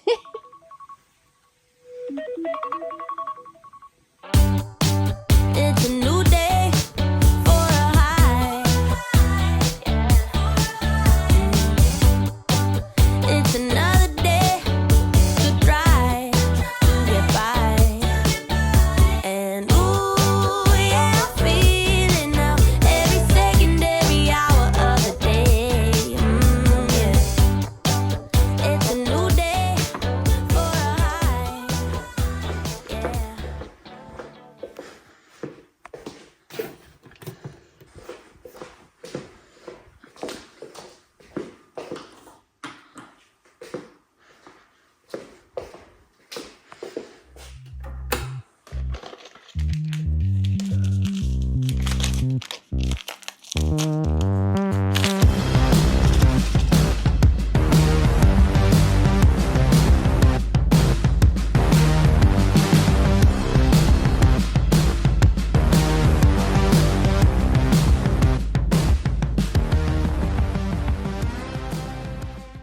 So Friday mornings are my earliest start of the week, unless I'm going on a road trip or something and Tom drags me out of bed earlier.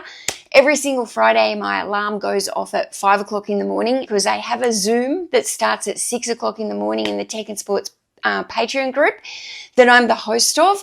And in this particular Zoom, we talk about everything to do with social media and YouTube. But I'm paranoid always that I'm going to sleep in because I'm not a morning person, so I have to have multiple alarms set. Everything's moving slower. I don't know what it is you do. Dropped one. I've been looking at you all night, trying to figure you out. I just wanna make you smile. Hold your hand in my hand, looking at the sunset, man. It's raining, so I only really want to carry one bag and run as fast as I can. Am I better to go one bag? Oh, yay, Muscles is here. That was perfect timing. Can you carry these for me? Yes. Where's the rest? That's it. High five, Emae. In love. Oops. Falling in love. You set my wheels in. Where's all yours? That's it. Oh, that's it. We got stooge yesterday. Thanks, eBay. We You just just made mine out like I didn't have many. I don't know what Tom's about to do, but he's got the truck going and he just said, do you want to come for a drive in the truck? Me and the boys are going up to get some wood. Now, I don't know what that means. I don't know if it's wood for lighting a fire as it gets colder outside. I don't know if it's wood for something that he's doing, some next big shiny task that Tom's got going on in the warehouse. But because I like to procrastinate on starting my tasks, in a minute he's going to drive past and I'm going to jump in the car and go with them to collect wood. On the road again. This is cozy.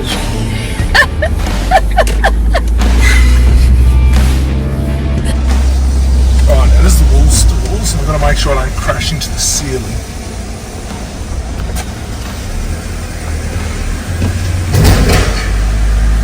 I think I'm only just missing the ceiling in here with this truck, you know.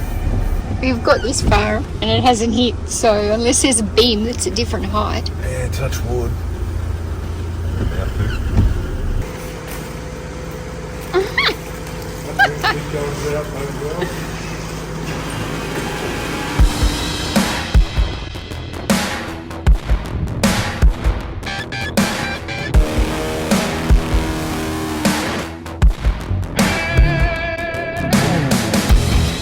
Now, because I'm such an experienced vlogger, I just filmed all that footage in slow motion.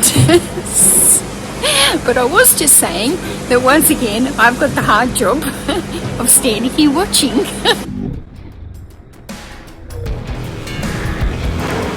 You know that conversation that you just had with me telling me all about the boards? Yeah. Well, I accidentally filmed it in slow motion.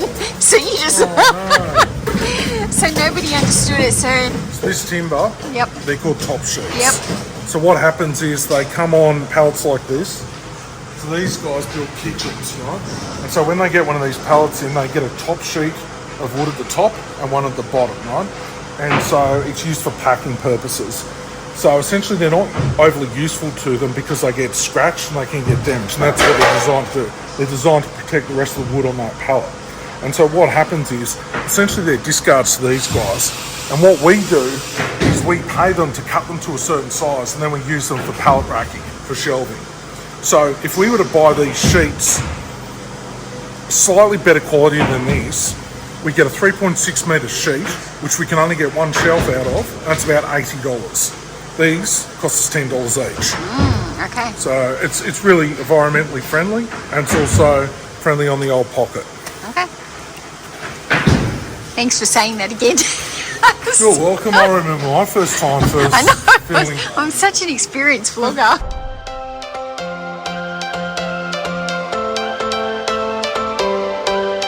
Every change has a reason. Baby, let it come to you. Every soul, every season lives outside of status quo. If we stop believing we're meant to be, expanding our abilities. If the passion's gone, we are doing it wrong. Baby, you and I should start living now. With the whole world at our feet, we could stay or we could leave. There is nothing in between. So baby, we should start living. Now, normally when I start listing, it takes me about maybe 10 minutes just to get back into my flow and get like a little bit of a routine going. Once I get into my listing though, I can sit here for like a good few hours and just list, and I get into that flow and it's no problems. I actually quite enjoy the listing process. I prefer to list when I'm here at home rather than in the warehouse. It's cold in the warehouse. I prefer this computer than the other one. And yeah, I like to sit here. I like to get into my tracksuit pants or my pajama pants, put on my slippers. It takes me 30 seconds to do one of these listings. Half the time I'm waiting for the computer to actually speed up and go fast enough. If you're selling low-end items and spending 5 to 10 minutes per listing, no. You need to resolve that. That's an issue. That's actually a bottleneck in your business.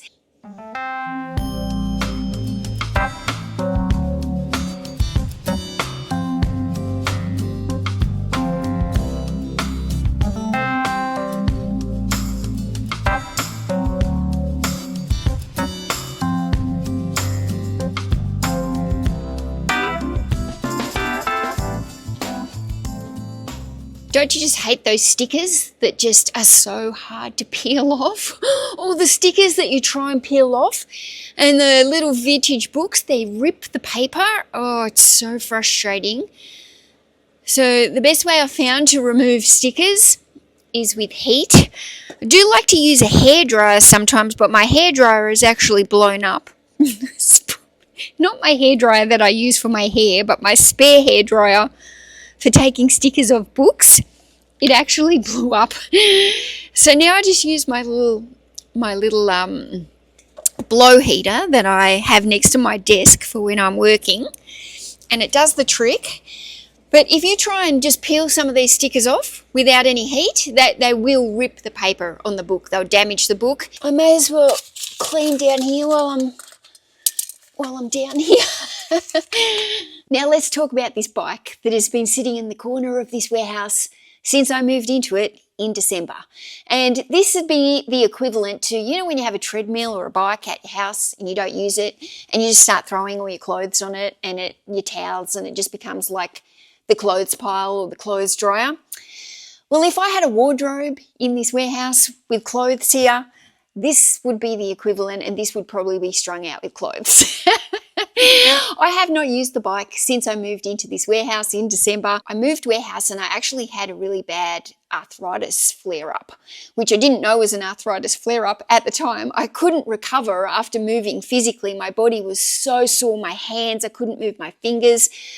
And after a couple of months when I went to the doctor, she actually told me that I'd had like an arthritis flare-up and had to put me on all these anti-inflammatory drugs to like bring down the inflammation. But my legs are feeling a lot better. They were not in a good place for several months. So now that I've got rid of all the cages of books that I had in here that were weighing me down, my energy is rising again and I feel ready to start tackling the health and fitness side.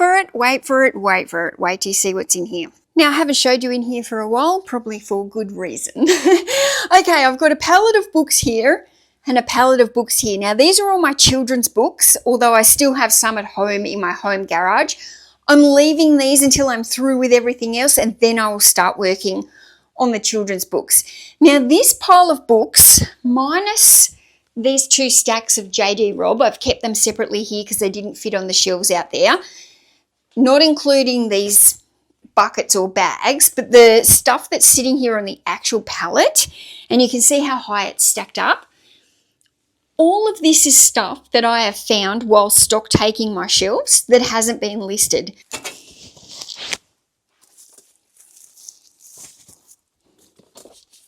Okay, we've got number 5, tick. 290, tick. Number 4, tick. 29, tick. 26, tick. 86, tick.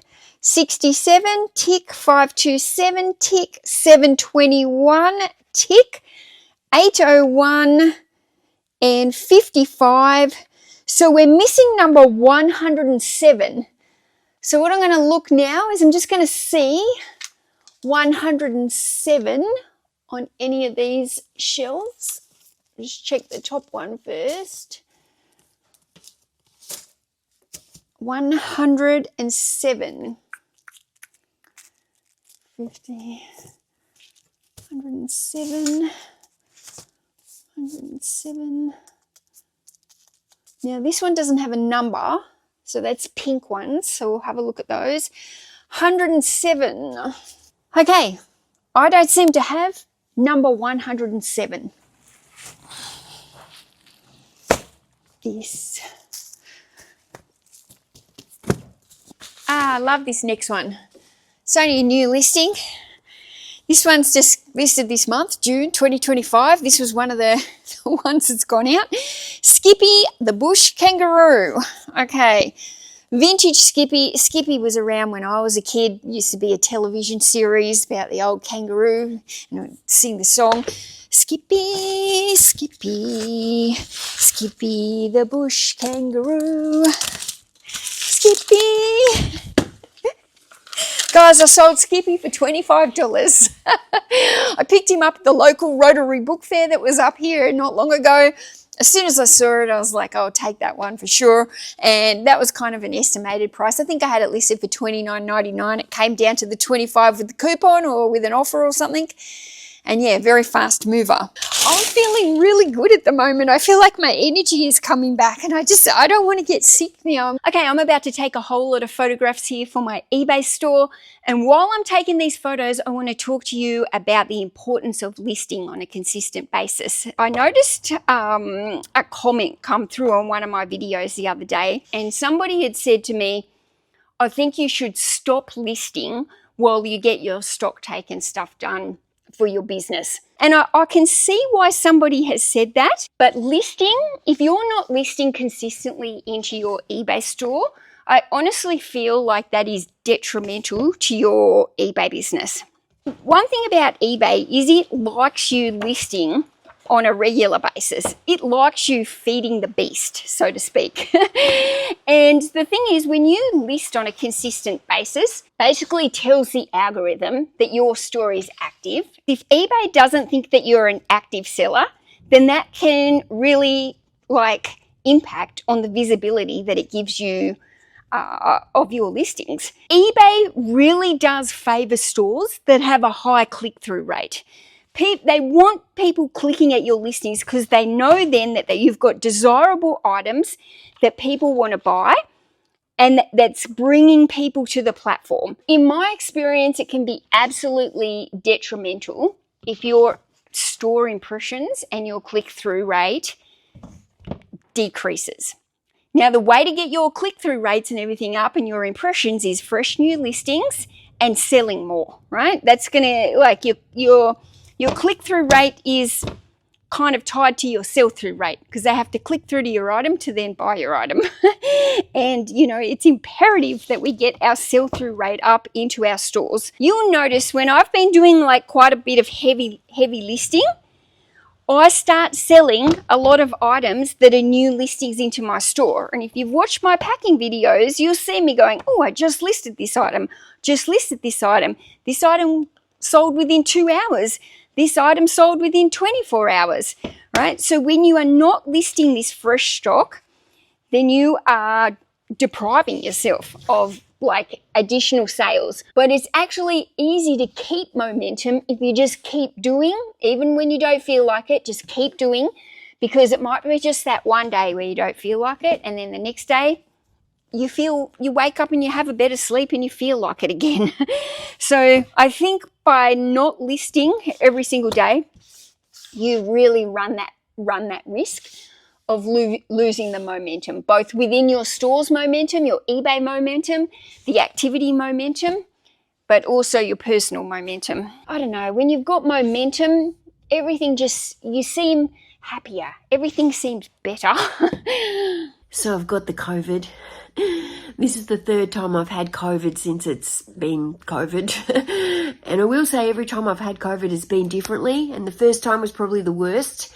But this time it feels very sinusy. It's all up in my nose. My eyes feel really sore. I said in my packing video on Monday that Tom had the man flu. Clearly he didn't have the man flu. Clearly he had the COVID flu. And yeah, anyway. Good morning. I am back into the land of living after spending 2 weeks confined to my bed.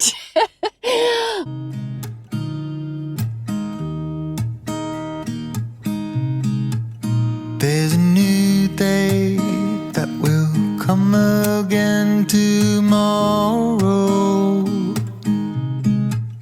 There's a new day to wash away the pain. There's a new day to take away your sorrow. And the old ways get washed out by the rain.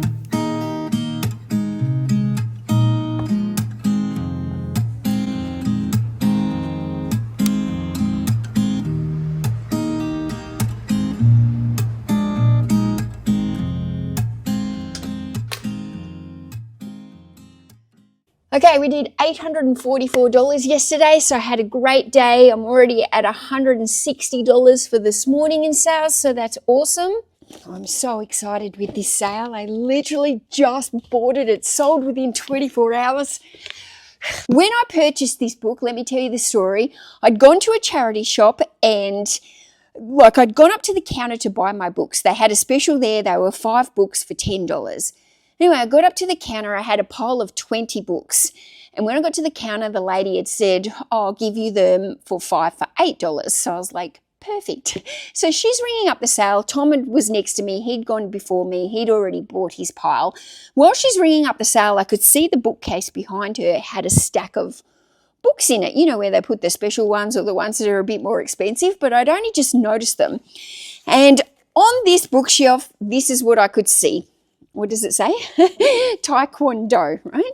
Now, I've had past experience where I know that some of the Taekwondo manuals can be worth a lot of money.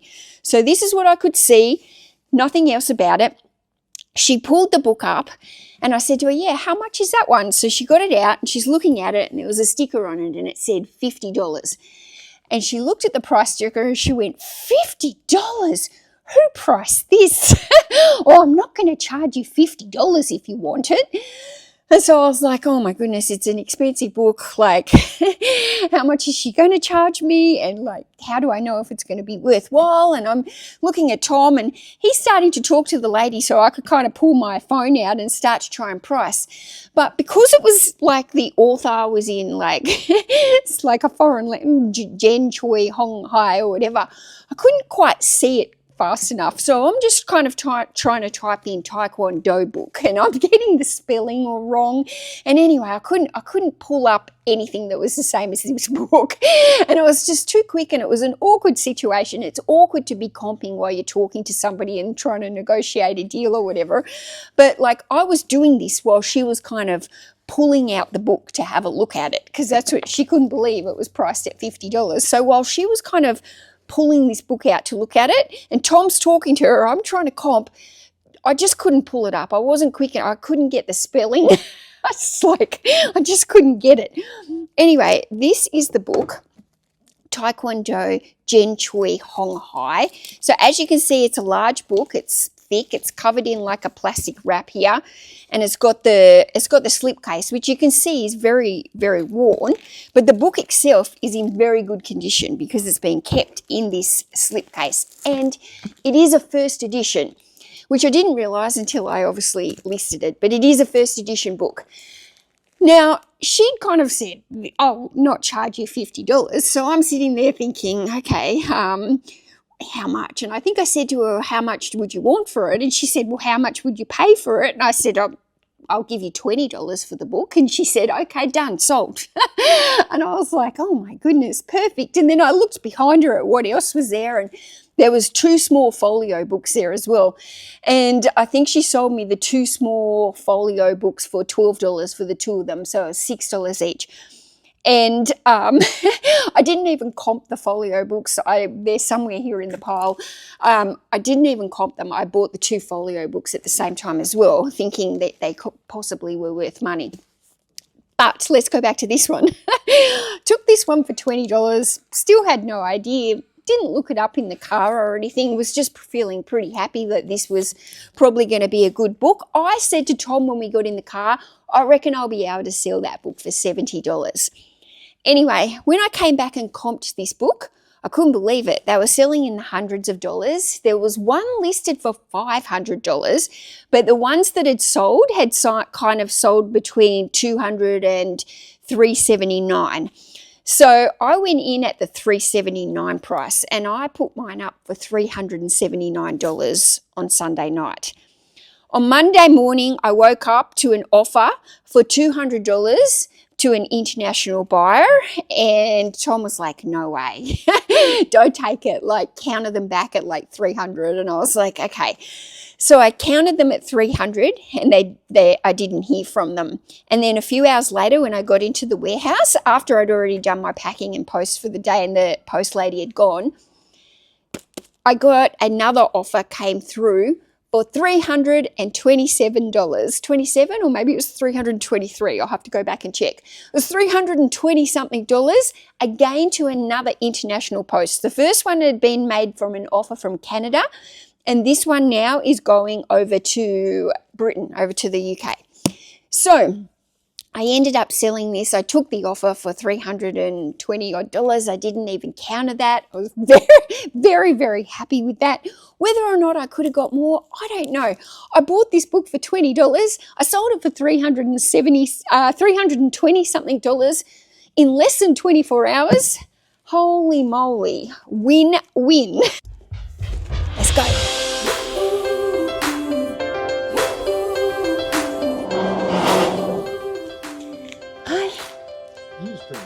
Yeah, this international label. Is that all right? I also need some express tape. I'm out. Feel good, like I'm walking on sunshine, and there's nothing that can bring me down. Real good, like joy came in the morning, the birds are singing sweeter sounds. The sun set me free if I just believe I am.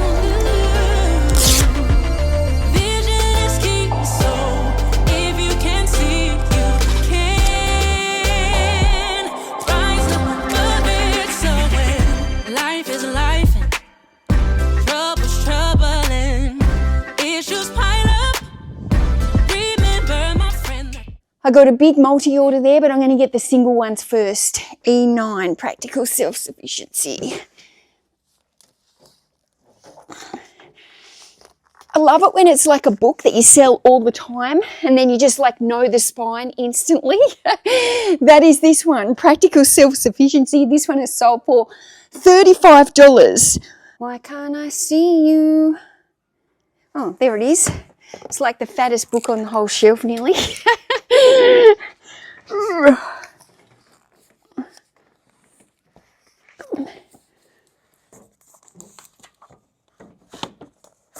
Oh, this is an old shelf where I haven't touched it for a long time, so let's all pray for me that the book is here.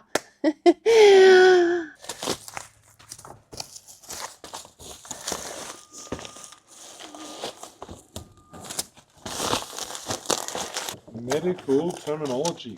I know, I just sold that and I just got another one in that haul that I got yesterday. Exactly the same.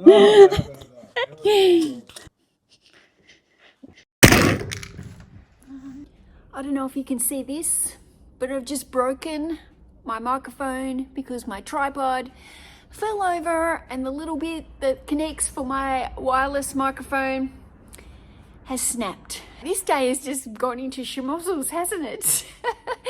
The other day I was watching a video about manifesting money, and it was more about moving your mind, the mental blocks around making money. And anyway, this woman, she was talking about changing the mind shift, and the girl who was interviewing her said, can you give us a mini workshop on like a mindset shift? What would you say? Like it's kind of manifestation, I guess. So this lady starts going into, I am worthy. I am worthy of being wealthy. I am worthy of having an abundance of money. And she's going through this mantra of all these things that she says. And you might not be into all this woo-woo, but I like this stuff. Anyway, I thought to myself, I could write this down. So I opened my desk drawer to find a pen and paper, and inside there was no pad, there was nothing. I did see a pen, and I could see an envelope sitting in there, like there was a card in there. So I pulled out the envelope because that was the only thing I could find around me that I could write down, and I wanted to write this down quickly. And so I pulled out this envelope, but I thought, what's in this envelope? Because the desk drawer is fairly tidy. There's only a couple of things in there. I pulled out the envelope. There's a card in there from my mum for my birthday 2 years ago. Inside the card was $150. And I could not believe it. Here I am about to write down a mantra of, I deserve to be wealthy, or something like this, something around this money mantra. And I opened up this card to find $150. It was like the universe saying, you deserve to be wealthy, Mel. And I just couldn't believe it. And I had to leave a comment on that video and just explain what even happened. I just couldn't believe it. Today I'm going to a Lifeline book fair. It's probably one of the biggest book fairs here in Australia. They hold it here in Canberra. Coming to the book fair on the very first day is of my highest priority. That is where you get the best books before they've been picked through. Once you're coming in on a book fair on day 3 or day 4 or day 5, those books have been heavily picked. They do price all the books individually at the book fairs. Most of them will start at around $4 and up. I'm not here today to buy bread and butter for my store. I've got plenty of bread and butter back at the warehouse. I'm here to buy quality books, books that I can sell for higher prices. So it's about 20 to 9 at the moment. And this is the line so far outside the book fair. So it's wrapping around like a snake. So it's quite thick there. I don't know how many rows there are. There's, you know, at least probably 12 or 15 rows there of people. Well, you don't want to be at the end of the queue going into the door. Hi, Greg. You look so happy to be here, Tom. Tom is stoked. Grass is always greener, you know, so I used to standing here for Sun's out, guns out, babe. Run boy run away. Run boy run away. Run boy run away. Run boy run away. Run boy run. Right, now I've come up here into one of Tom's book sorting warehouses. And anyway, he's got this cage here of children's books and he doesn't want them. 2 big tubs full of keepers, 1 tub of discards. I'm going to take these down in my warehouse and I'm going to come back and sort more. Okay, let's go. I'm chasing dreams, I'm chasing light. Pushing boundaries, taking flight. I keep my head high and never look back. Oh. No stopping now, I'm on the rise. I'm versatile, yeah, I'll flip the script. Changing the game, baby, I never slip. Head up, I move it right to the top. Tom, these are war books instead of kids and they're selling $20, $22. Do you want them? Okay. Okay, we've got books 1 to 15 here, vintage Sesame Street libraries. So there's none missing, 1 to 15. They'll be all right. And we'll just pick it up, live it up, don't wanna stop. We'll keep it going all night. Yeah. Oh, I'm just taking them out now and then I'll leave here what I don't want.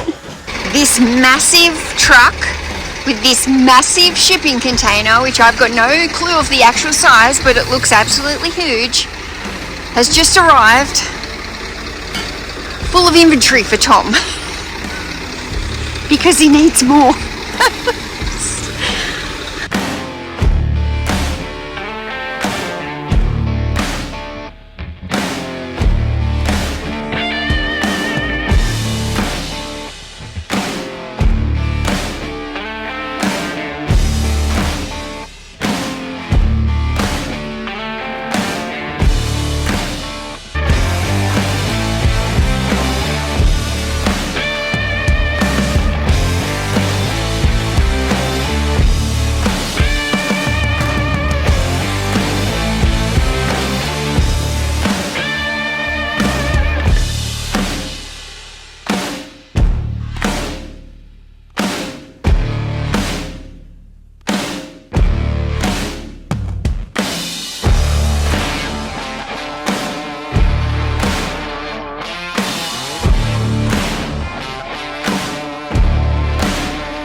Why'd you get a flat?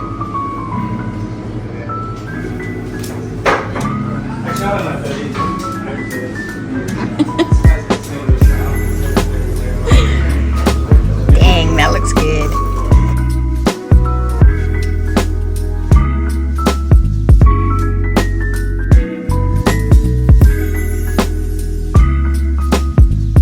No, they got a market stall. Oh, I was going to say, last time there was a man selling books right on there on the shelf. Should we get a photo in front of the view? There is. It's just got that smell where it's like the nature smell. So even though it's foggy, it feels refreshing. This is a fantastic op shop. We've been in here several times. This is such a great op shop. It's just so well priced. It's priced exactly how a thrift shop should be priced. Why did you buy some drawers? Yeah, they're awesome. You always buy those. I know, they're really good. You must have so many of them. I've got a few. Okay, that was so good. I spent $16. I got 2 tubs of books. What'd you say you spent? 81. $81, but you got like shoes and t-shirts and random stuff. I bought a pair of shoes for $20 and I bought a set of plastic drawers for 20, and then apart from that it was mainly CDs and The CDs were cheap. I just saw on the sign, 50 cents. 50 or cents. 3 for $1. For the CDs, 3 for $1 as well. Yeah, it's because the pretty books cheap. are normally $1 in there, so 3 for $1 is like... That's when you can buy books with the intention to bundle up, and even some of those more lower end bread and butters, when you're paying such a 30 cents each, 33 cents, you've got a bit more wiggle room even on the lower priced books. We got our windows down, driving down the 405, sing along to the radio. We're gonna make it someday, nothing's gonna get in our way. We will be the biggest band in town. Round and round the world we'll go, putting on the greatest show. So make sure that you don't miss out, just be there. We're taking our shot, bring what you got. We're going all the way to the top. We will hear the sound of 1 million people screaming our names when we're backstage. Hello, Coffee. Tom's brought me to a walking track that he just told me is an hour long. and half. An hour long. Normally I'd say yay, but I'm not feeling very fit at the moment.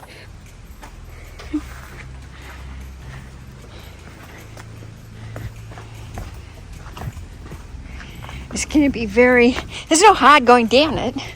It's going to be hard coming up it, I'm assuring you.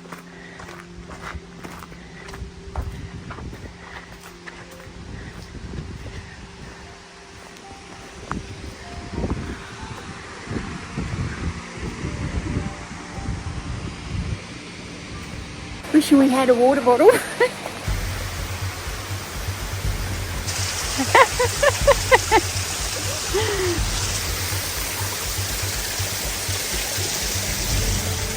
Oh no. Guys, this doesn't look safe if you can hear me over this waterfall. It's got his shoes on there. Don't, you silly fool. Get your shoes off. You got to walk up. No.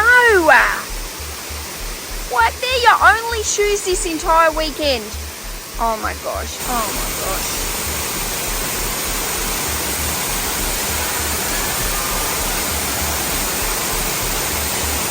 I don't even know if you can swim more than doggy paddle.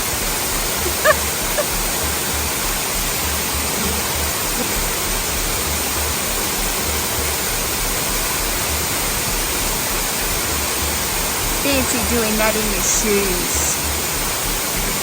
Yeah, you're going to regret that. Squishing up those stairs in those shoes now. Oh! Tom!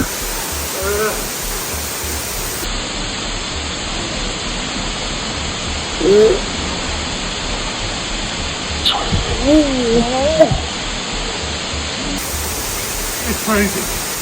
That's really deep. Oh no! Look how I'm exhausted.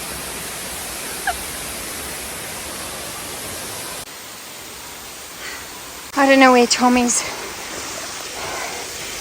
but he's lagging behind. Thank goodness for these poles to like pull yourself on. He's so far behind me, I better wait. You right?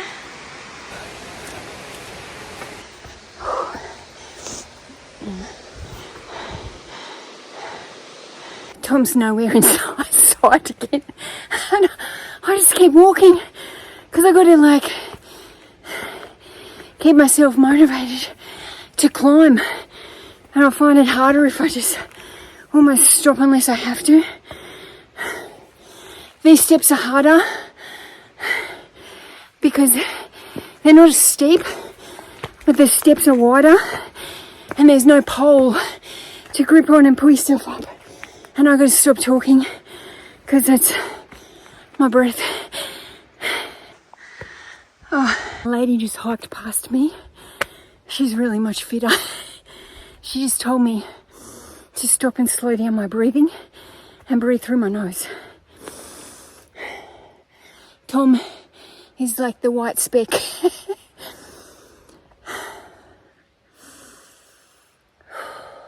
Oh, I can see it.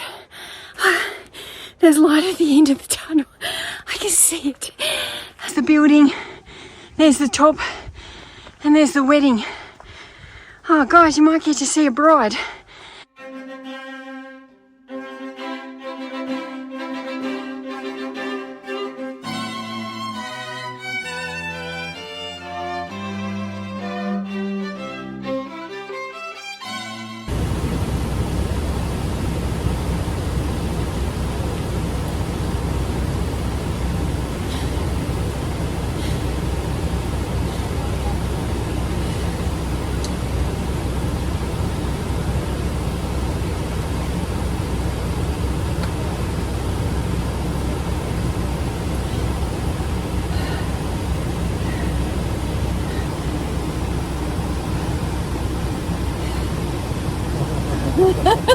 You're a shit.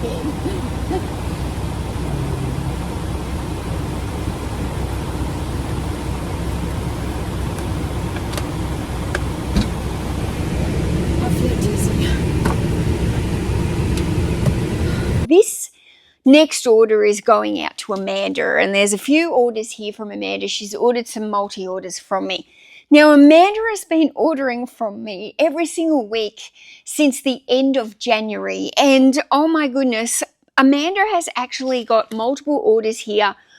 I think she ordered some on Friday, some on Saturday, some on Sunday. Amanda, oh my goodness, I kept seeing your name pop up and I'm like, did she just order again? And when I came at the end of it and I'd packed up all these orders and I thought, what does this even total to? Amanda has spent $577 in my store. She left me a really nice message saying, come on viewers, everybody support small business. And oh my goodness, I am just, I don't even know what to say. Like $577, Amanda, and she's literally bought from me every week since the end of January, and it's multi-orders. Every single video, it's multi-orders from Amanda. Amanda, thank you so much. Honestly, I'm just blown away by the support that you guys have given me into my store. And, you know, especially since I came back this year, it's just been phenomenal. I just, honestly, I can't even describe how I feel. And I just feel so humbled, and thank you, Amanda. I can't believe somebody has spent $577 in my store. I don't want people to feel like they have to buy from me. That's not why I'm here. That's not why I do these packing videos or anything like that. So yes, please, please, please don't ever feel like you have to buy from me, but I'm so, so very grateful that you do. So thank you. Okay, this came from Patricia. She sent me this from America, from North Carolina. Dolly, she knows I love Dolly. And she sent me this nice little book, Everything I Need to Know I Learned from Dolly Parton. And look at how she sent me this little purse. Look at this, Dolly. Dolly we trust. Oh my goodness. I couldn't believe it. When I opened it up and I saw the Dolly Parton, I was just like, Tom. I got Dolly Parton. So excited to open this up and get a gift all the way from North Carolina. Like, how lucky am I? Honestly, I'm spoiled by all my viewers. I love you all. You're awesome. I wanted to come in here and let everybody know that officially I am a grandma. And instead of the baby cat, I have been holding a beautiful baby granddaughter. Oh, hold on. On Sunday, the 13th of July, I welcomed my baby granddaughter. Her name is Hazel Lynette. My mum's name is Lynette. And Hazel was born at 6:04 p.m. and she was 7 pound 8 and 50 centimeters long. And she is absolutely gorgeous. I'll put a couple of pictures up here. Having a granddaughter on my actual birthday, my 49th birthday, I don't think there's ever going to be a present that's going to top that, is there? Is there? Okay, I wanted to update you on the pop-up shop. The first week that we opened the pop-up shop, we had our largest sales week. Like, that weekend was the busiest weekend and we made the most money on the first weekend. We actually moved from just opening up on the one day a week, which was the Saturday, and we moved to opening up on the Saturday and the Sunday. So we did a couple of weekends where we ran both days of the week. So I think on the third week, we kind of knew that we would probably cut it after the fourth week. On the last weekend, we actually tried something different and we did $5 filler bags, like for the weekend, just to try and help clear out some of that stock. Probably made similar amount of money. And because it was getting colder and colder as well, we just decided a month was enough to run that pop-up store. We feel pretty happy. We moved a lot of the like the excess inventory along that we didn't need. We found homes for nearly all of it, and we've set some aside that we think will be good for if we run a summer book sale. So we feel like we did the best thing possible. And I think the town really appreciated it. When we closed it down and we ran our last Facebook ad, we had like a really nice, some really nice messages from the people of the town, just saying thank you so much for opening this and offering books to people at the public for cheap prices. Really appreciated it. So we got some really nice feedback from it. What's the other thing I wanted to talk about? Okay, the other thing's not a real happy thing, I will say. I've injured myself. And I know some of you are probably going to say, I saw this coming. I knew she was going to injure herself. I don't exactly know how I've injured myself. I didn't do one thing specifically that went, oh, I've pulled that. But what I've done is I've hurt my shoulder, and there's a lot of pain in here. So, and a lot of pain all throughout, a lot of pain in my back.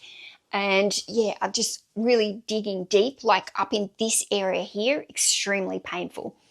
So I've been to the doctor. The doctor thinks that I probably have tendonitis of the rotator cuff. Is that what it's called? The rotator cuff of the shoulder. Or it could be in my biceps, or it could be both. I'm going for an ultrasound scan next week. It said that they can give me some cortisone injections as well to help with the pain. He's also given me some anti-inflammatories in the meantime. And I don't really know what's caused it. If it is some kind of tendonitis, I guess that's similar in a way as like an RSI from a repetitive strain injury. I'm often lifting large IKEA bags full of either books that are packed up waiting for the post or books that come in and out of my car that are from hauls that I've got. And those bags are quite often heavy. And because the right side is my dominant side, I will say when I grab two bags, I always carry the heavier bag on my right side. And so I think sometimes I'm probably uneven in my posture when I'm actually carrying these bags, because this side might be one side is heavier than the other. Extremely, extremely painful when I'm sleeping, and some nights I'm getting literally no sleep. Very, very painful to put my clothes on and off. Very, very painful to reach up to the top shelves to pick books. So having to drag around the ladder a lot more when I'm picking. Painful carrying like the bundles of books, a lot of them. I have to be careful now. I have to change the way I'm doing some things. I won't be using the IKEA bags anymore to take my orders up to the loading dock where I take my parcels. I will not be lifting bags nearly as heavy in and out of my car.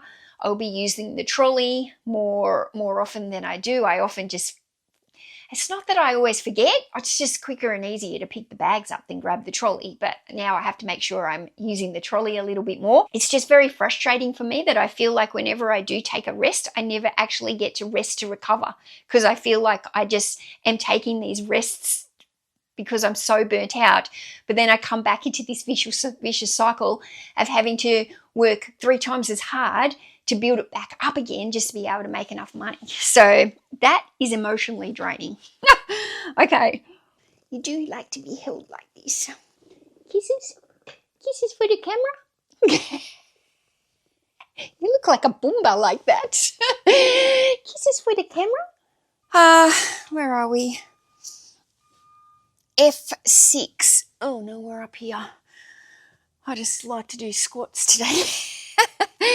Okay, oh, this is kind of a cool. Let me have a look. I hope you can hear me over the beeper next door where Tom's picking. Okay, we've got 9 Fontana classic paperback books. There goes my glasses. Now, this is just a rough assortment of books. 1, 2, 3, 4, 5. Yeah, 9 of them. Honestly, there's no rhyme or reason to this bundle. This was 9 books by Fontana, which is the publisher. Small vintage little novels, and literally I just had like a whole lot of these kind of small novels. So what I did was, some of them are Penguin, some of them are Fontana. Basically I just lot them up sometimes, random bundles. And so I'll just explain to you how I've listed this one. What do we got? 9 by Fontana classic paperback books, thriller, crime, mystery, bulk lot bundle. That's how I've titled it.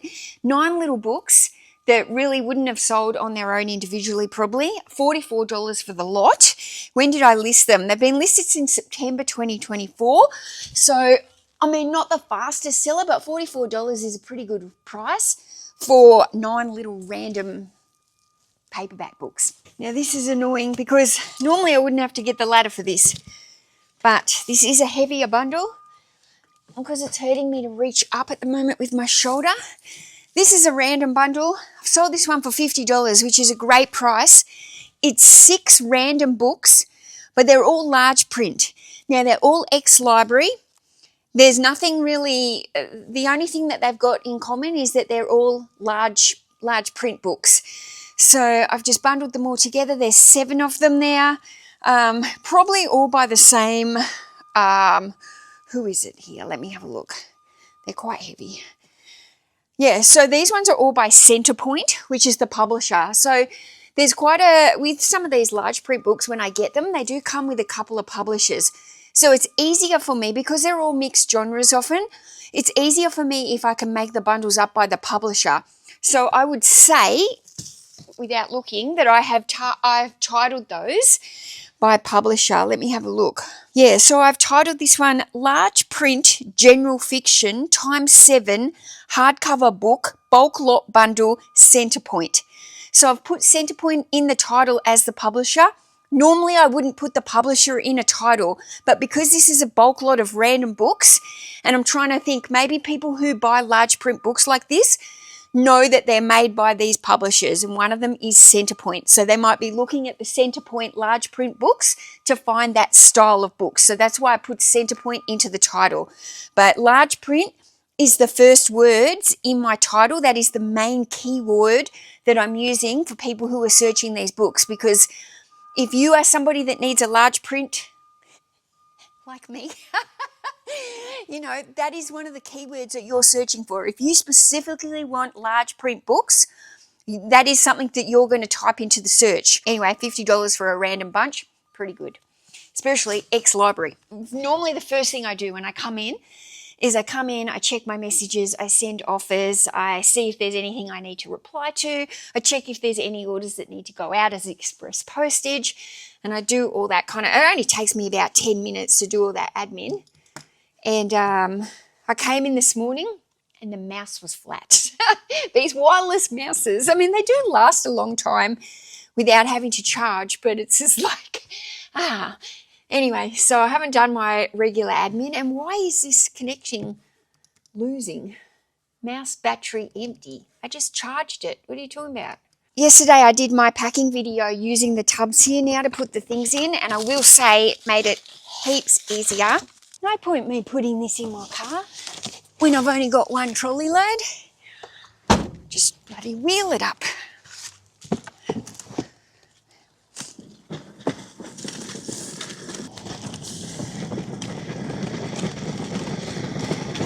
Too easy. Hi.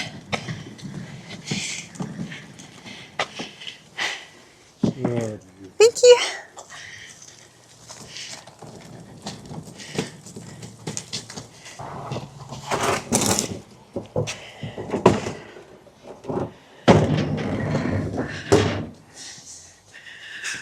Right. Oh, look at this book I got. Just seen it sitting on the top of the photography pile. This is a really interesting book. Okay. This book is called The Whole Pantry, and it is by Belle Gibson. Now, Belle Gibson was the influencer who, some years ago, she lied to everyone. She told everyone she had brain cancer, some kind of cancer anyway. I'm not 100% clear on the story.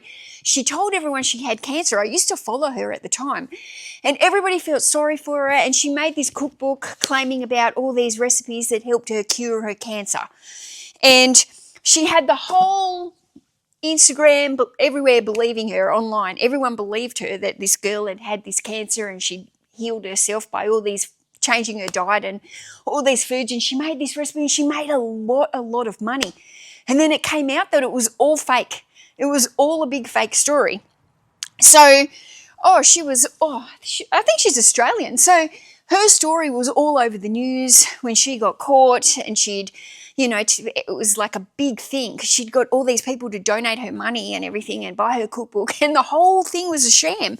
Anyway, this is her cookbook, and because of the story that's aligned with this book is worth a lot of money now. So Whole Pantry, I'm going to expect to list this book for probably somewhere around $150 to $200. And this is the type of cookbook that probably would have normally sold for about $25, but the solds are quite varied for this book, but it is a bolo. It is one to look out for. I don't like using the word bolo. Bolos are absolutely bullshit. I can't stand the word. I'll talk about that in another video. But this book has got a variety. So you'll probably find there's some solds on this that might vary from maybe $80, and then there'll be other ones that go up to a couple of $100. So I'm going to price mine high, somewhere up around that $150 to $200 mark. And yeah, really, really interesting book. Hard to find, but if you do find it, it's worth a lot of money. And it's just simply because of the story that went alongside it and the drama that it created and how it was such a big deal. So that's an interesting story, because if you didn't know that and you were pricing that book, you'd probably be like, why is this book worth so much money? But yeah, it's the actual story behind that book that makes it worth money. I'm literally just dragging the camera around with me today. That's why it's super fast paced, and I'd probably make you dizzy. I'm sorry. I'm sorry if this film's going to make you dizzy, because I'm just pulling it around with me so you can see exactly what happens in my day. Not every day is a rosy, shiny, everything gets done. Some days it's hard. Life happens. You only get half a day to work. You got to do the best that you can.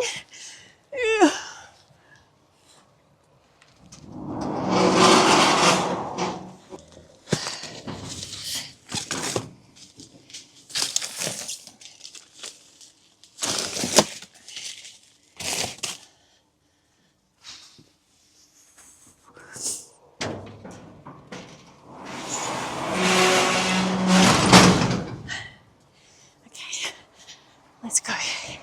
Good morning. Good morning. So it's actually 6:30 in the morning. We've got a frosty start today. I don't know what does it say what the degrees is on the car there, Tom? 5 degrees in the morning. I had a look last night. We've got a maximum of 12 degrees today with a top of 14 degrees for the entire week. If you're in America, that means it's got a top of 57 degrees, 57.2 degrees. Look at me. I'm like the weather girl.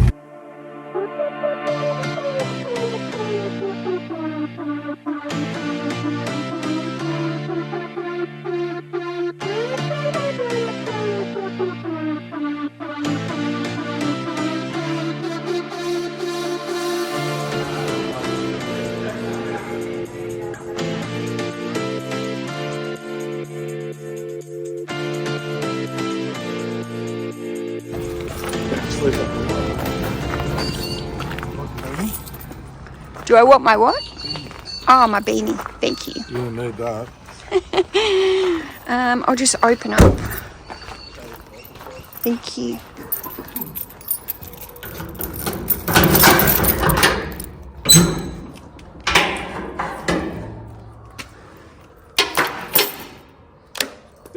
Where do I want them?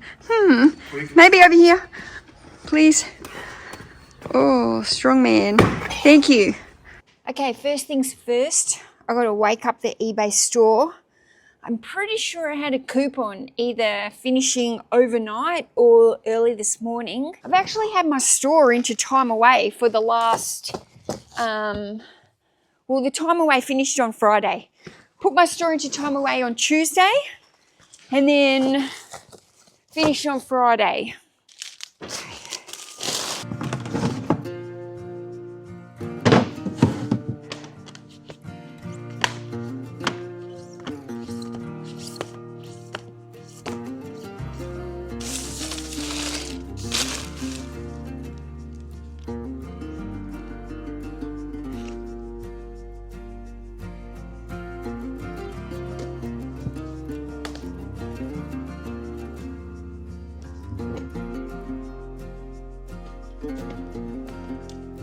I'm just trying to do about 20 minutes of stock take. Mindfulness and money, the Buddhist path of abundance.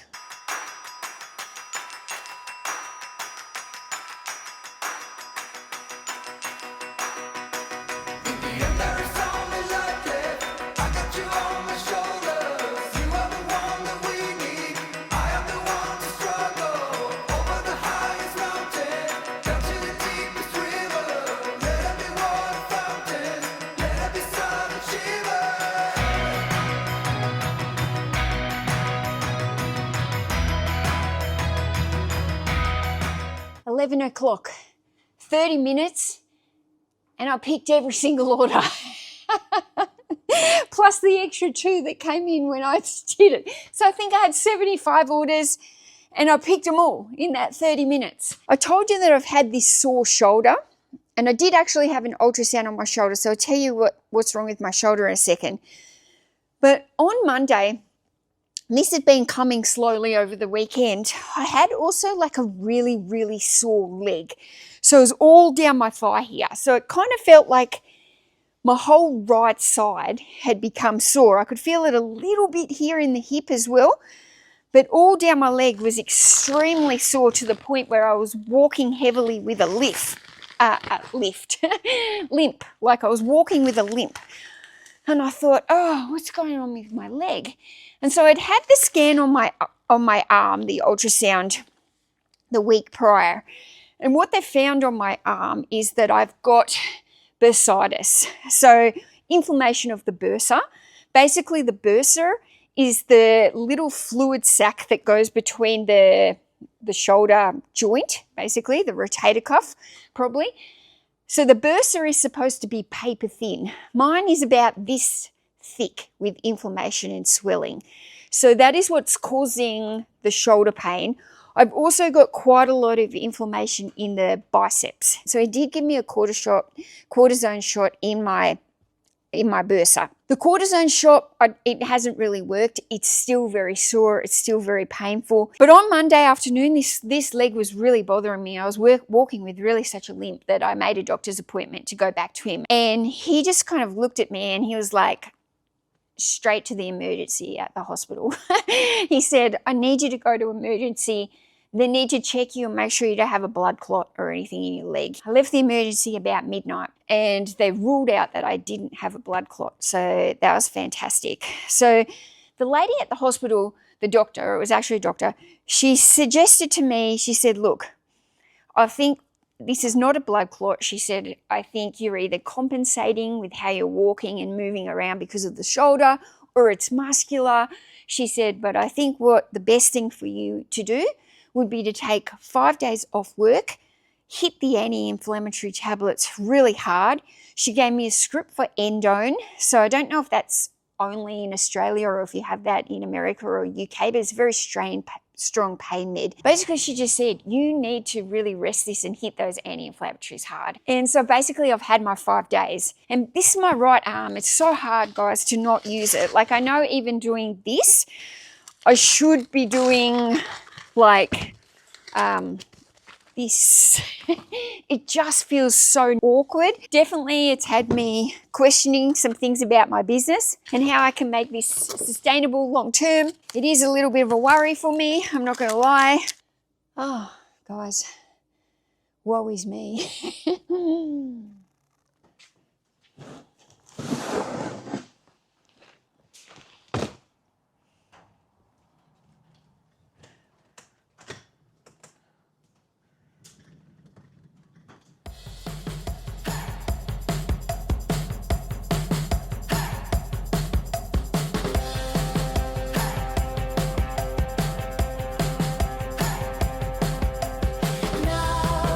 When lights go out, it's a beautiful night here where we are. Let's start, let's make our move tonight and ride to the starlight.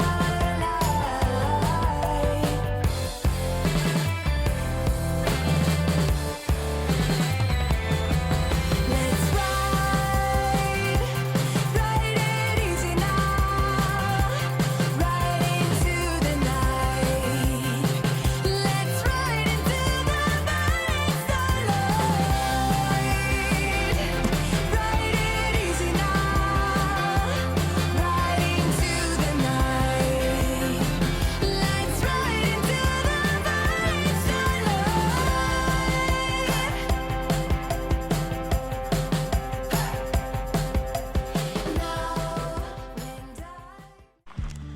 Good morning, everyone. We have got a grey sky this morning looking up above, but we do have a top of 17 degrees, which for all you international folk, that means a top of 62 degrees. I'm just going to go put my and Tom's lunch into the fridge, get ready to start the day. Morning. Morning.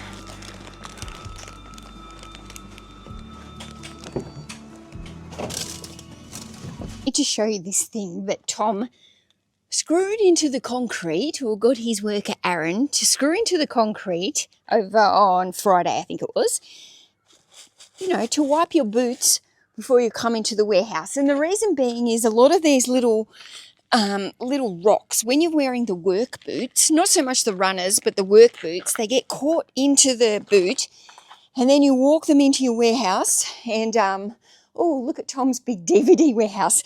And it damages all the floor. So Tom had been thinking, let's get one of these boot cleaners. I personally just come in, use the little mat, which works well for me. Tom put this here. Aaron had asked for a mat. He just wanted a mat in there like mine. But Tom wanted to get the boot scraper. Now, when he put it in, when they screwed it in, I did actually say, I don't know if that's the best spot for it. It's right there in the middle of the two doors. Tom was adamant, nope, this is perfect. Well, on Saturday, I was in here. Was it Saturday or Friday afternoon? And I came out the warehouse door. It must have been Friday afternoon on the way home because it was about 5 o'clock in the afternoon. I'm leaving to get into my car, and guess what? I tripped, stumbled all over this thing that's on the ground. I said to Tom, go look it up on your camera. I said, he's got cameras, video cameras everywhere, surveillance cameras. I said, go and have a look at it on the camera. So here's the footage of me tripping over the boot scraper. So I think what's on the cards for today is Tom's going to get Aaron to unscrew it from the concrete, which is probably not an easy task. And his good old little boot scraper's going to have to go somewhere else. It's just right in the line when I go out this way, because I don't really just walk out straight. I walk out that way to head up to Tom's, where the main area is, where the fridge is, where the toilet is. And it's just right there. I just know that I'm going to trip on it again. And I'm worried about Tom's workers coming in and out as well, because they're carrying big, large boxes of DVDs. The boxes for the DVDs are really large. So I'm just worried that they're going to have these big boxes and then next minute one of them's going to go flying as well. And that could be dangerous if somebody not only just stumbles over it like I did, but goes flying face first. I've got a few more bundles going out today because I've been listing a lot more bundles, so it makes sense. Whatever you list, the more you sell. G8R, G8. Let's go down to G. Oh, that's G7. Well, it would help if I looked at G8.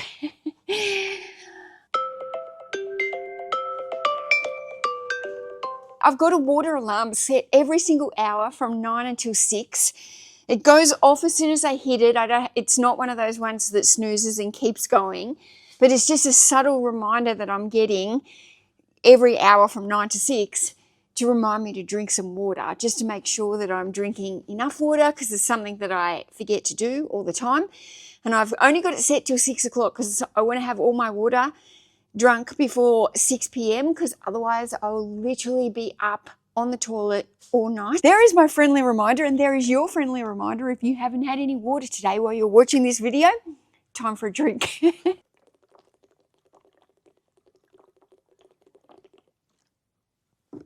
That'll do. We'll see how long now it takes before I need to go to the toilet.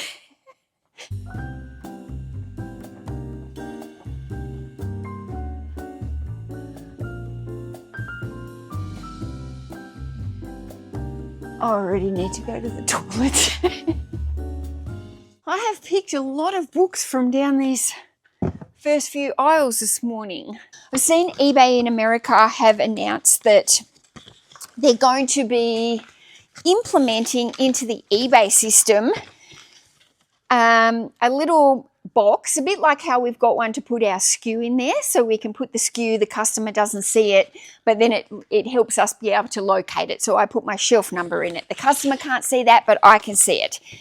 They're implementing another little box to put in there where you can put in the cost of goods, so the amount that you paid for the book. That way, I guess you can look at it. If you might pay $1 for the book and then an offer comes through, you can go, yep, I've only paid $1 for this, so I'm going to take the $20 offer, or whatever. Or it can keep track of your inventory on how much you've actually paid for your inventory. I don't love that idea.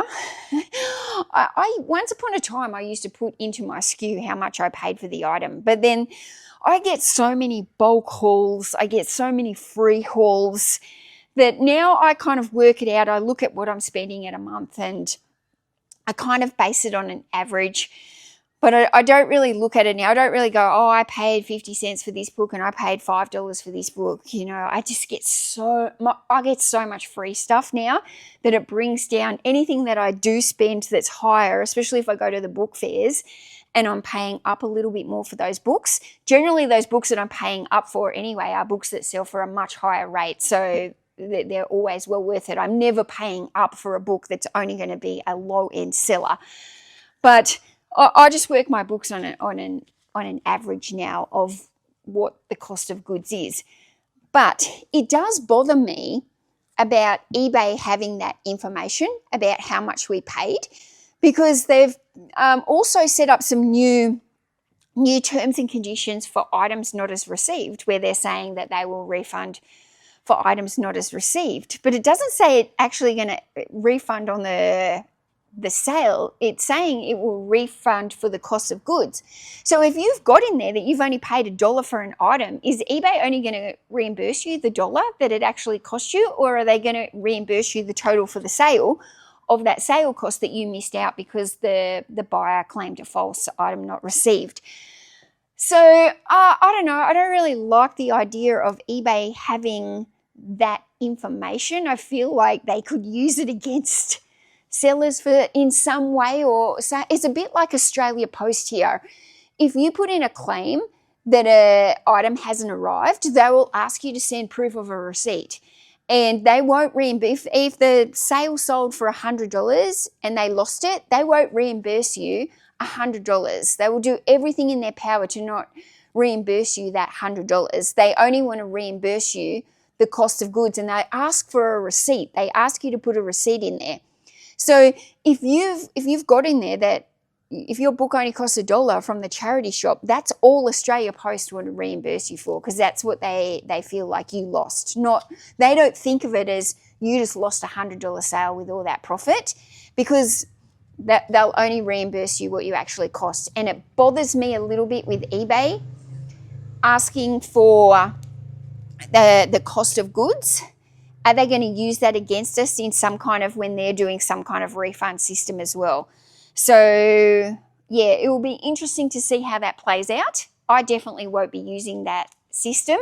It'll be interesting to see if they make it a compulsory section of the listing to do. I don't know if I heard that it was going to be a compulsory section or a non-compulsory, but yeah, that's just my thoughts on that. I might be totally wrong, but I don't know. eBay's always out to make themselves more money, so we'll see if that's going to be a way that they do that. I don't know. Maybe I'm wrong. Maybe I'm just cynical. I heard Aaron out here before, and look, he's moved the boot thing up there onto the top of the stair. Here it is. I guess before you come in here, there we go. This is the CD, one of the CD aisles, guys. Sneaky peek. Tom's warehouses are actually very neat and clean, the ones with the listed items. It's just the ones with the unlisted and the work areas. They're the ones that are really, really messy. But yeah, like this one, the DVD room, super clean. My water alarm was just going off in there. I think setting that water alarm is one of the best things I've ever done though.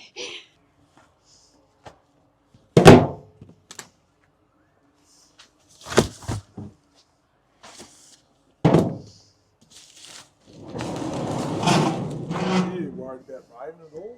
Do you think it's going to rain? I reckon you might get off with it. It's alright, mate, I'll help you do that. Oh, you'll help me?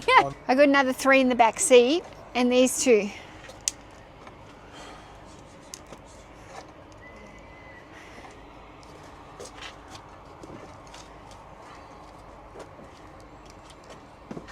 I didn't think it was predicted today, but it is definitely predicted through the week. And it is a bit grey. Did you have a lot going out today? A little bit. Not heaps. Did you say you're going to get coffee? Not yet. I'm not getting coffee yet. I've got my coffee in the car to heat up. That doesn't look very stable. I can't fit it. We're a pretty tight fit in here. Oh, this CD box was full this morning. It's empty now. Gabe did all that, did he?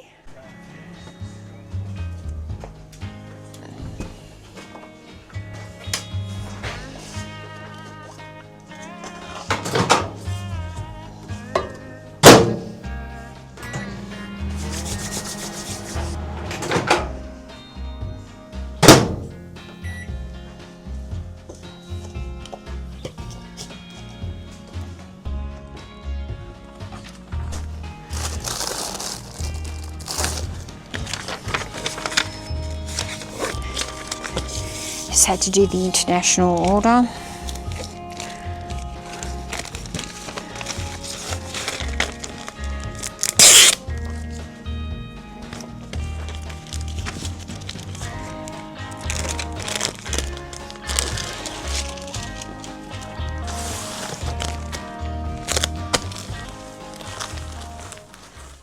I've really enjoyed these last couple of weeks going a little bit slower.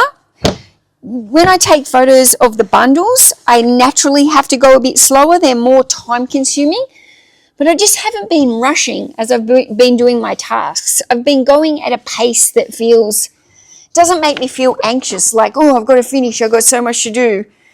I'm going at that pace that makes it just feel like I'm happy to be here, not a rushed pace, if that makes sense. I don't care for all the comments that say get staff, blah, blah, blah. Those comments irritate me, to be frank. I don't want staff. I've said it multiple times. I don't want staff. If I wanted to keep, I guess, growing this business to a different, much higher level, then I could, but I'm quite happy just to, I think I can be at this business at $1,000 a day with no staff. And that's my goal, $1,000 a day in sales, not in profit, in sales. $1,000 of sales a day on eBay is my goal, to be able to do that as a one-woman show. This is the time I'm late today. It's 5 to 10. I've only just rocked in. I slept in this morning. I didn't have a very good night's sleep. I don't know. Yesterday I was feeling so good with my shoulder. It wasn't really hurting at all until it got towards the end of the night, and then it just started aching. So anyway, I slept in again this morning and took it easy. And I'm back in here. I'm just looking at my sales. Is this refreshed?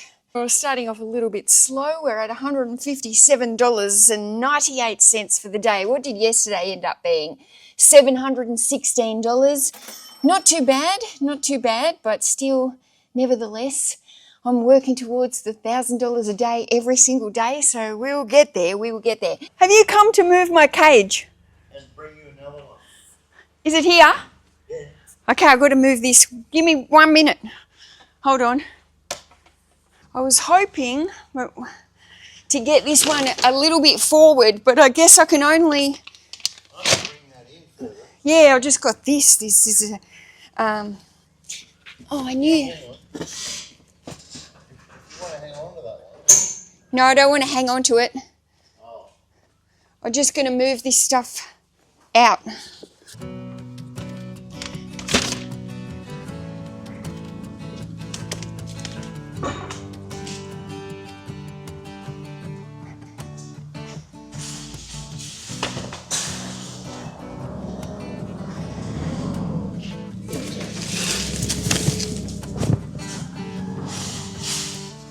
Yep, that's mine.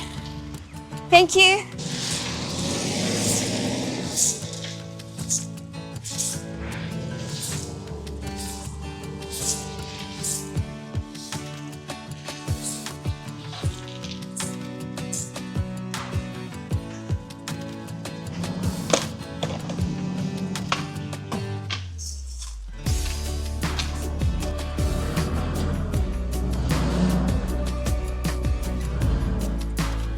Bit more. Yep, that'll be great. Thank you. Thanks, Greg. Thank you. Okay. Hello, puppy. Hello. Hello. Hello. Hello. You'll be Look at the blue skies today. We've got a top of 20 degrees here today, which is amazing. 2013.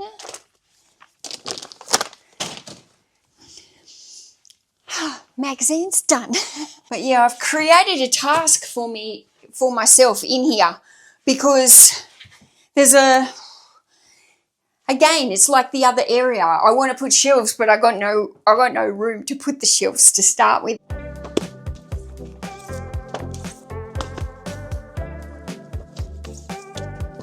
Oh, look at us. Pretty in pink. Okay, we're having lunch. Now, Tom has got a slow cooker that I cooked up the other day, so I could make him bulk one. This one's not very flavoursome, but is it? It's not as good as the last one I made, I don't think. Not bad. I haven't tasted them because I'm on this diet.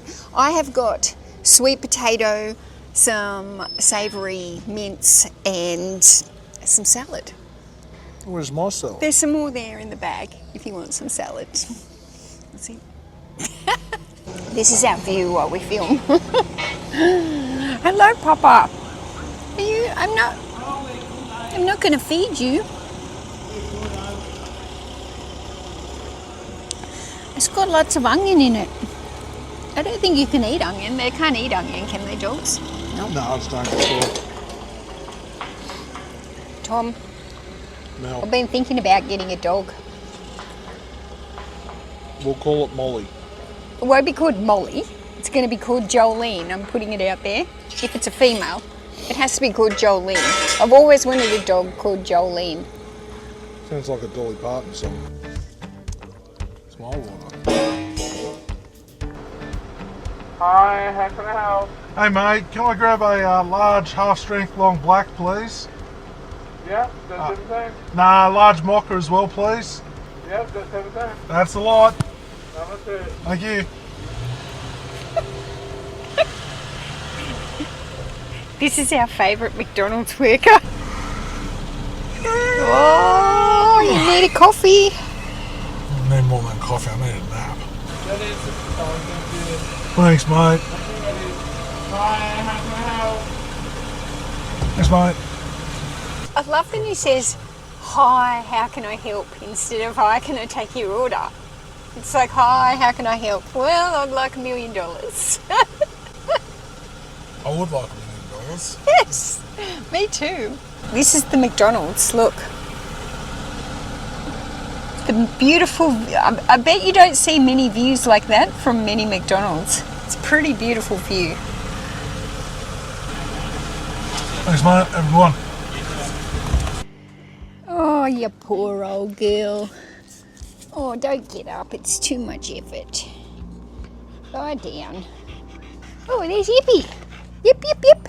Come here. Hi, Yippee. Hi, what are you doing? We've got all the dogs coming out in the sun, don't we? Yeah, we've got all the dogs coming out in the sun.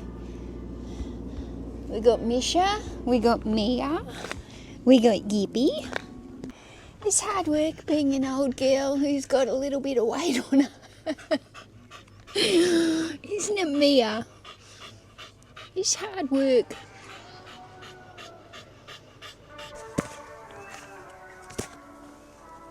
So I just have to make sure when I pull these random bundles, I'm just making sure obviously that there's no double ups. What are these? The Lob Classical Library. This is my friend Keith. No, He's popped in to visit. On TV, you'll break the bloody thing.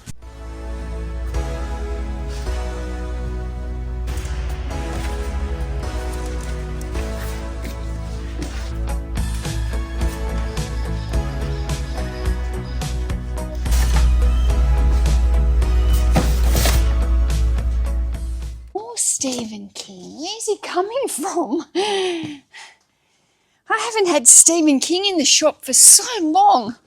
It's like when it rains, it pours. So I'm feeling pretty good. I've been drinking my water. My water alarm has been going off. Today I have got sweet potato and a savoury mince with zucchini, and Tom's getting tuna bake because these are both leftovers and I didn't have enough of the sweet potato and mince to give him. And I don't even know if he likes tuna bake, but my daughter loves it and this is left over from her meal. So I don't even know if he's going to like tuna bake. 0799. More Meals and Boon. I mean, what would a packing video be if I didn't sell Meals and Boon? This aisle is all brand new listings. These red ones, they're all fresh listings. Just listed, $37.95.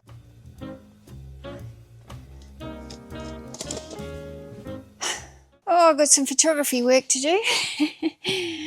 They can go to the children's room. So yesterday, pretty good day, $830, but it's 10:20 in the morning and I'm only sitting on $43 today.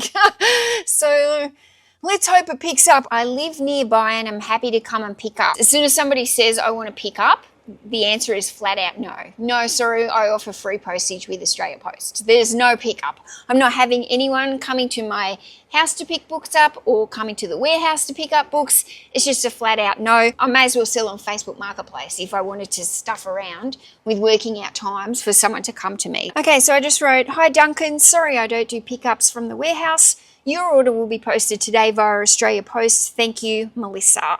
Not many people call me Melissa, only really some of my old school friends, because I didn't really start getting called Mel until I worked at McDonald's. So just before, when I was about 15, just started before I was 14 and 9 months. And then I was working at McDonald's. I was working in the kitchen, and I was one of the only girls who was really working out in the kitchen. It was all boys, and they all just called me Mel. And I didn't like it. I was like, don't call me Mel. And then because I was like, don't call me Mel, they would like tease me, and they'd be like, Mel. And then, of course, everybody at McDonald's just became to know me as Mel. And then as I grew up, I used to socialise probably more as I became over 18. I probably socialised more with my McDonald's friends than my school friends. And so I just became known as Mel. So nobody calls me Melissa. Not many people call me Melissa anymore. But still, if I'm signing off an email or a message, I always write Melissa. My family call me Lissy, Liss or Lissy. But yeah, Mel. Anyway, just thought that was interesting. As I said that, it's probably not interesting. There's something very therapeutic about the sound of the printer. I really like the sound of the printer.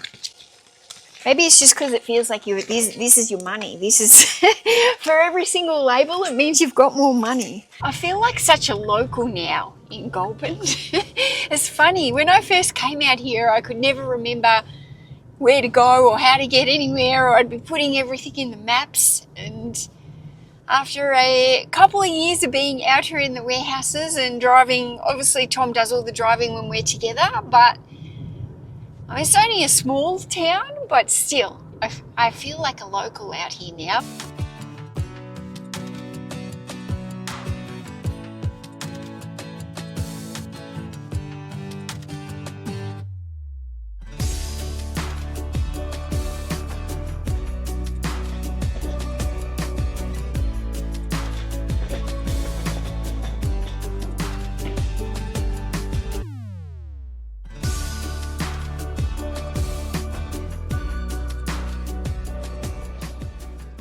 Well, I only bought a couple of books then. They do have like a bag sale there, so you can get a whole bag of them for a flat fee. But I saw another few books that I thought I could get and bundle up, but it still wasn't going to make up the bag. What's going on with my hair? Oh no! I'm out of my cling wrap. I meant to get some at Bunnings over the weekend and I forgot. That's annoying.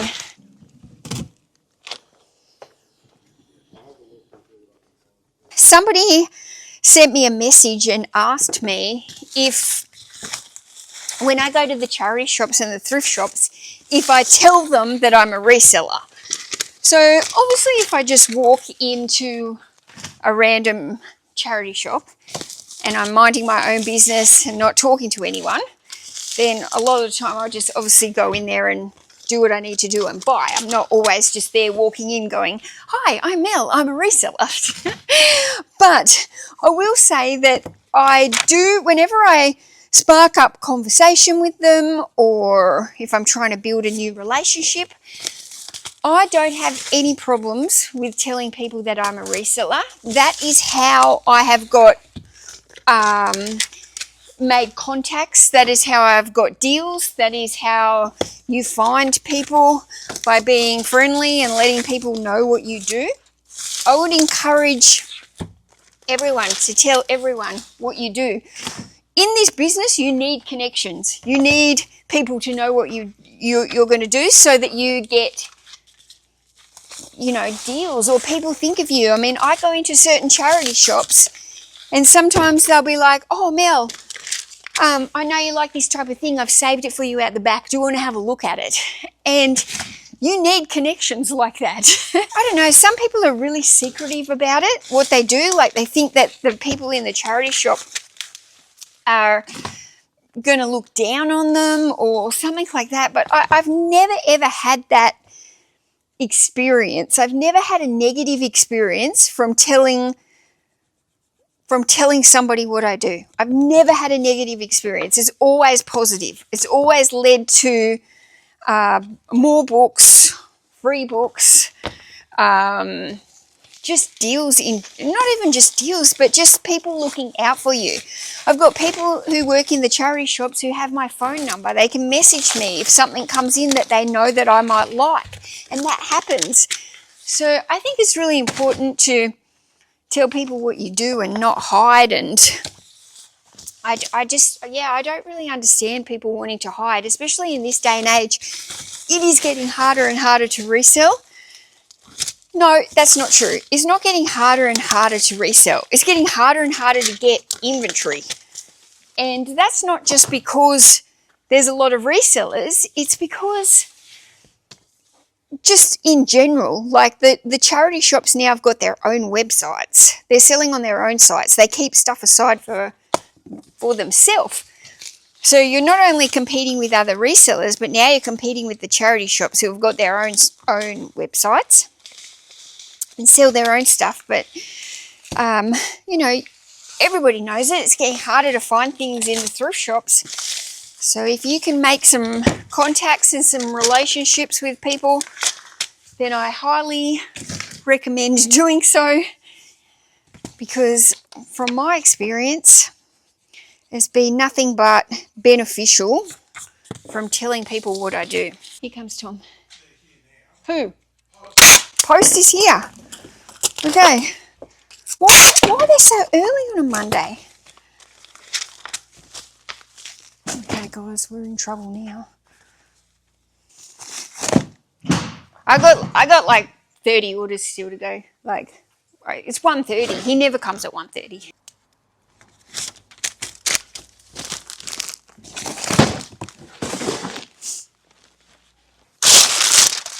I'm freaking peeved. I'm peeved that the post office is here at 1:40. Like, they normally come at 3 to 4 o'clock normally on a Monday. Like, to come this early gives me the craps. Hey, Gabe. You right? Yeah, I know. She's come super early. It's giving me the shits. So, you could maybe, if you're running up there, these ones here that are packed, do you want to just load? I've got no tubs left. I'm all out. If you can carry these. Let me have a look. Did he? Is she still packing? Okay, hold on. Can you hold another couple? There's some tubs. No, I've used them all. Oh, you just bought some more? Oh, Tom bought them. Okay. These two. Let's have a look. My goodness, I couldn't believe it. I'm like, are you kidding me? Why is she here so early? Okay, if she's still going, bring them back. Come back for more.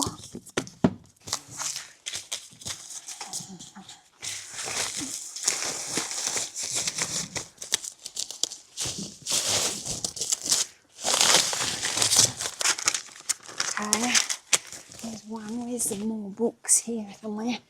Oh, it's way too early for a Monday. For a Monday, they normally come at 4. Mondays need longer. $4.99.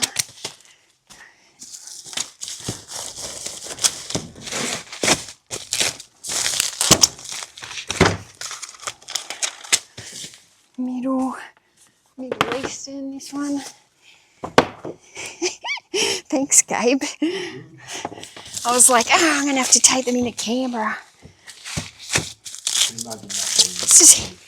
It's just heavy to have to lift them in and out of the car. Okay, that one. Now, these 3 together, if I can get them in, because I think that might be the only label, and the other 2 might be waiting on labels. Well, that's pretty good. I might only be missing 2. They can go out tomorrow. Yeah. I can get this one done. Oh.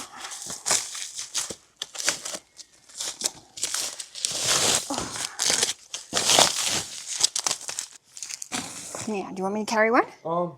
I can. Yep. Yeah, let's go. My goodness, what a stress. Okay, it's a different post girl. The other one, the main one that's done, she's gone away on holidays. I've never seen that girl. She's new, so that's why she's come at this time. She doesn't know. I don't have the price for this, but Australian wildflowers probably sold for around $35, $39. Let's package it up. and I'm eating mackerel and hummus because that's all that's here. Oh man, that's gross. There's hummus in there if you want some, but there's no crackers. Does it get any more random? It is. Oh, I got the hiccups now. It is 4:47.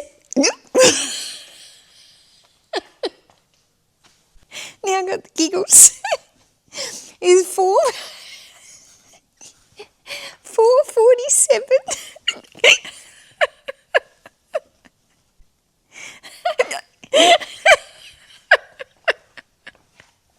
I got the giggles now. Okay, it's 4:47.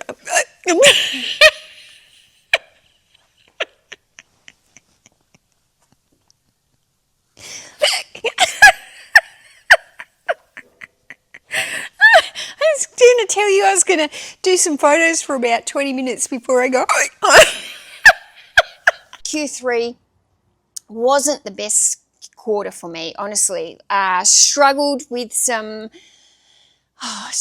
mental health, I guess. A lot of that came because I was injured and I was just down about it. I had hurt my shoulder, I'd hurt my leg. I just felt like everything was a little bit broken. It started to mentally get to me, and honestly, I just wasn't in a great headspace. I just pulled my sales up. Obviously, it wasn't a great month for me. Like, there was a lot going on. I didn't work as much in Q3 as what I hoped. I had a lot of time off. The quarter hasn't been ideal, but I just pulled up my sales so I could let you all know.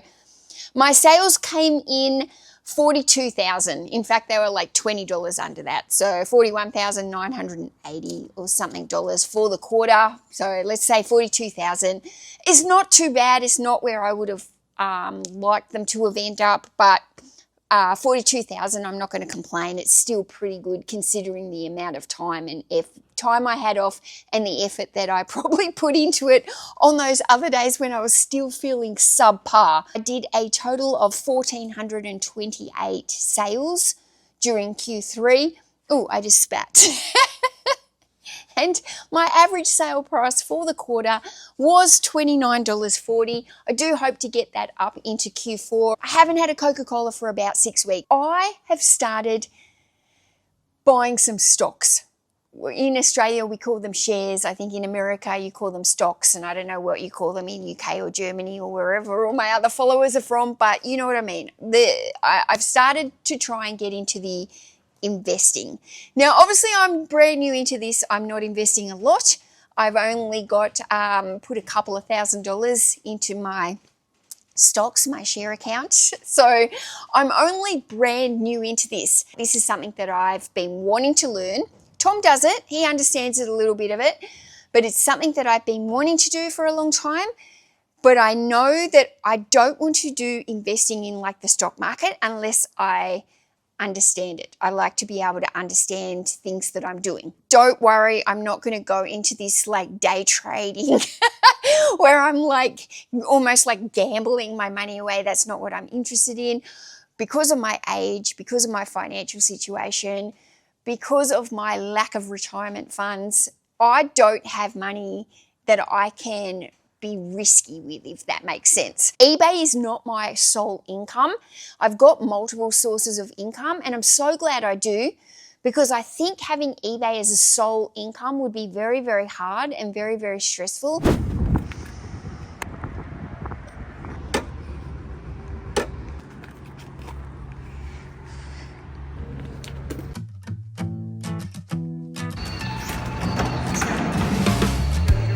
Morning.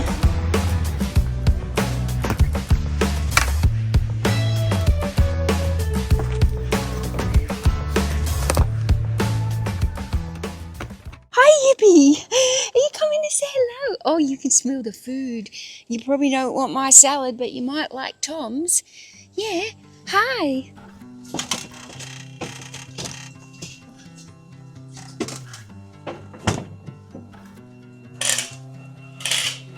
Yeah. Come on. Out you go. Come on, Yippee. Out you go.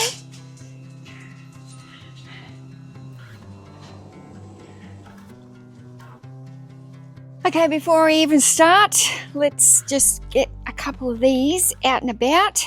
So one down here, one spare. And then I need one over at the photo station for later. So I may as well do that. Oh, this one looks like it might be a bit easier. Yes. N12 Malaysian Cookery. Malaysian Cookery. It's a little cookbook. E12, the Instant Tarot Reader. That's only a new listing. P7, Sweet Caress. Sweet, sweet caress. Here it is. Okay, this has been a very sought after Bible. I have had, ever since I've listed this, I've been getting offer after offer. I wonder why that book down there hasn't sold. It's normally a good seller for me. Ooh.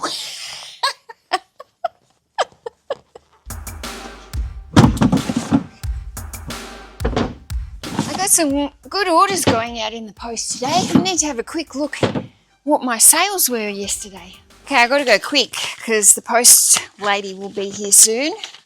I've got a new one for a couple of weeks while the regular girl's away, and she's coming a bit faster, and I've been pushing it lately and not getting there on time. And yesterday my sales were $889. So some good sales in here to get up to that sales dollar, so that's great. This one, for example, is going out the door at $55. It's 2 science biology textbooks for years 10, I think it was.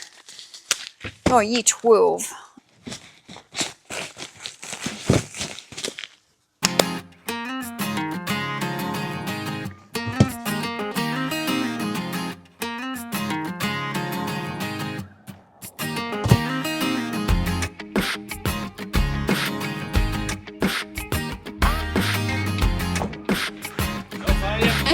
I'm off.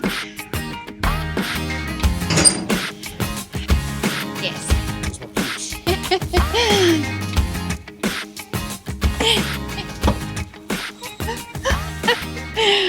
Get out of the way. Stop. Can you do us a favour and get out of the way?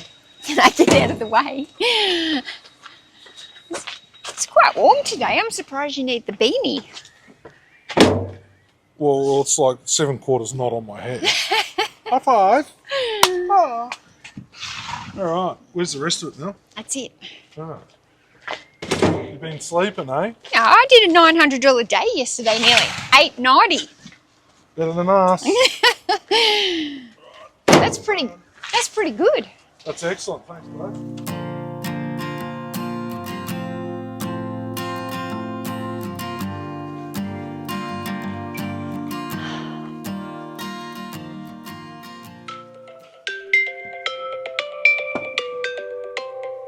This is your friendly reminder. Water. How many hours a day do you list? I try and get 15 to 20 up, but with sourcing for 6 to 8 hours a day every single day, it is a long shift. Tips or tricks? Oh my. My advice to you is look to find a solution to that. You need to shorten the amount of time that is taking you to source every single day. You need to find some suppliers. You need to find some relationships. That is a grind. Your day is going to be at least 12 hours a day. I would say even up to 15 hours a day. And what's going to happen is you're going to burn out. That's not really going to be sustainable. I can list about one every minute.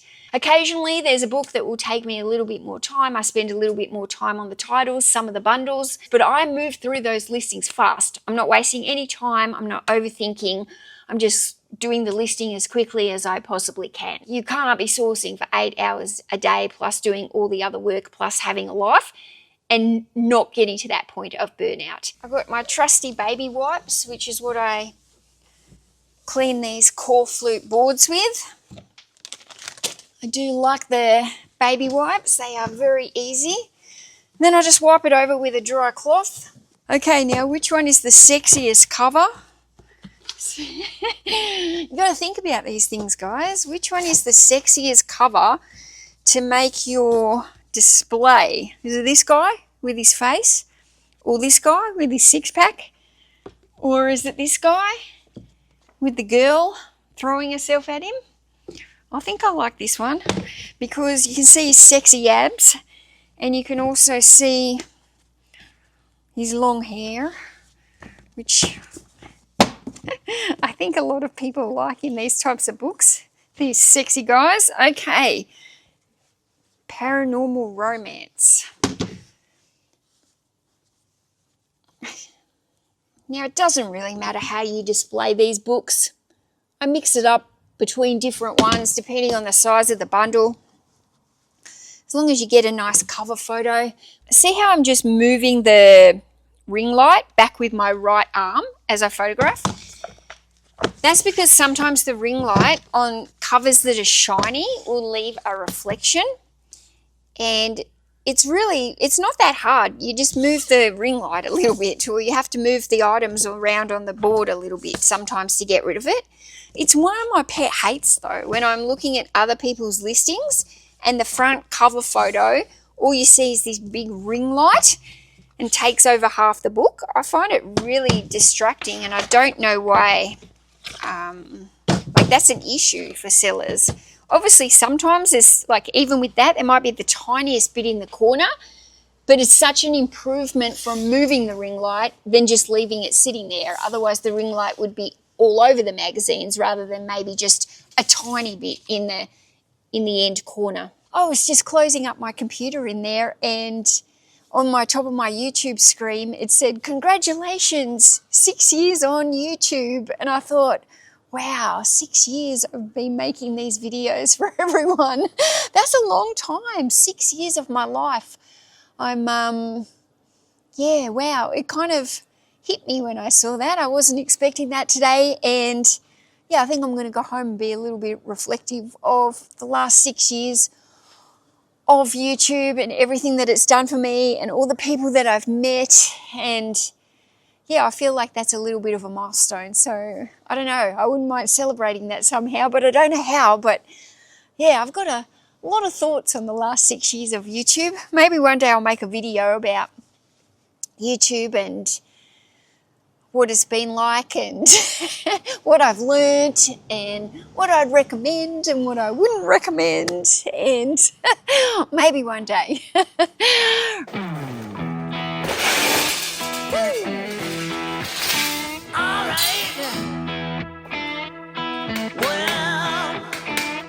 I've been down so long that my mind can't get no rest. No, no, I've been down so long that my mind can't get no rest. No, no, this ain't easy, darling, 'cause the devil's on my trail. I've been running so long that my feet... I am in the absolute thick of it. I came in here this morning, stood in here for about 45 minutes, literally just stood in here looking around like, where do I even start?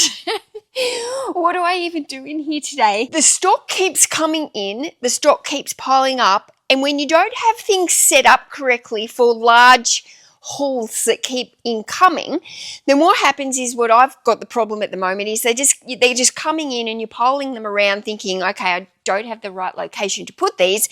Let's put them here, let's put them there, let's stack them on the floor. And next minute, it's everywhere like it is now for me. And so there's that one part of me that wants to focus on just photographing and listing, because that's what brings the money in. But there's that second part of me that can let the mess go to a certain point, and then I can't cope. I can't work productively. I get in here, I can't think straight. There's no bench space to put anything. Packing the orders takes twice as long because there's stuff all surrounding me on the benches that should have the books that are getting picked and packed. Meanwhile, those benches are now covered in like stock that I'm sorting. So there's finding that fine line balance. Just went up to the hardware shop and bought another 6 shelves. Now, 3 of them are going to go along here, And I'm going to make this into like a little nook with these 3 shelves that are going to line up on either side. Such a waste of time to be handling the same items multiple times. I am now sourcing in a way where inventory comes to me. So I'm not necessarily going out to the thrift shops anymore and just going and buying and buying. If I go to the thrift shops to buy, it's more for fun. Tom and I will go out there on a weekend and we'll do it as like an activity to go and do. We're not going out to the thrift shop because we need stock. It's an activity because it's something that we both like to do. And I do like to do it when it's on occasion like that and it's fun. If I had to go out every single week and source in thrift shops for 15, 20 hours a week, I would hate that now. And also, I don't have time for that now. The way that my life has developed, I don't have time to do 15 or 20 hours worth of sourcing every week. So the stock coming to me has so many pros, but it also has cons because it comes in large loads. It's come in hard and fast in the last 6 months. So it's like changed the way that my setup needs to be in this warehouse, and I hadn't been prepared for it. Oh, there's nowhere to even move it to.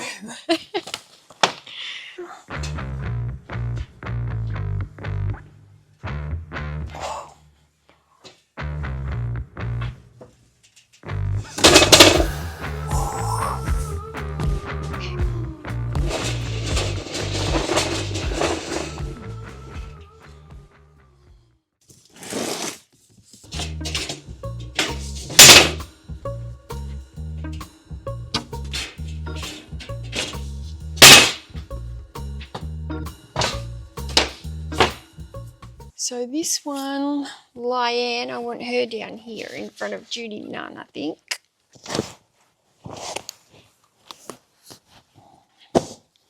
So what I'm trying to do is trying to grab all that women's fiction so I can keep it together on that side. Then I've got a whole lot of crime thriller type fiction, so I want to keep that separate as well. And yeah, so right now I'm just... all this has got to go because I want to make this all the non-fiction area. And then as I start to move this over and get rid of this, then I can start filling some of these shelves up with those non-fiction, like I've already got them stacked into category over there. So I'm just going to move them over here and then I can move the crime thriller over there. Who knew there were so many Italian cookbooks?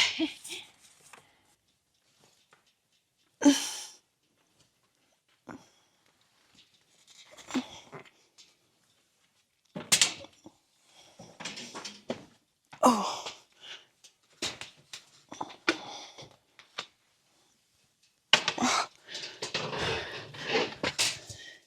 I did it. Oh. This is a good sale.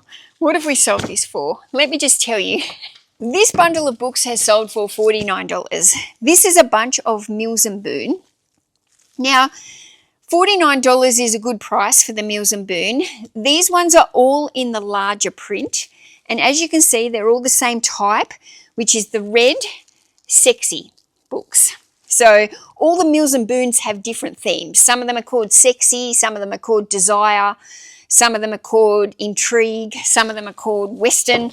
Like they're all different. They're all romance books, but they've all got different subgenres. And yeah, these ones have sold for a higher price at $49.99 simply because they're all the same type. That helps bring the price up. It's not such a random bundle. But the larger print is actually quite sought after because a lot of older people read the Mills and Boons. They've been around for years. And yeah, they make them in the larger print, and I find that the larger print actually sells better and faster for me than the regular size print.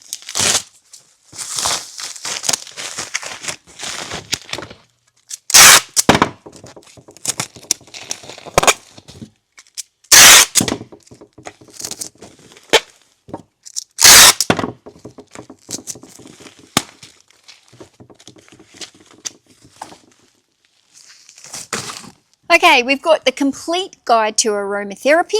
This book sold for $32.99. It has been listed since August, so it's not too long away. I did a lot of listing, I think, in August and very little in September.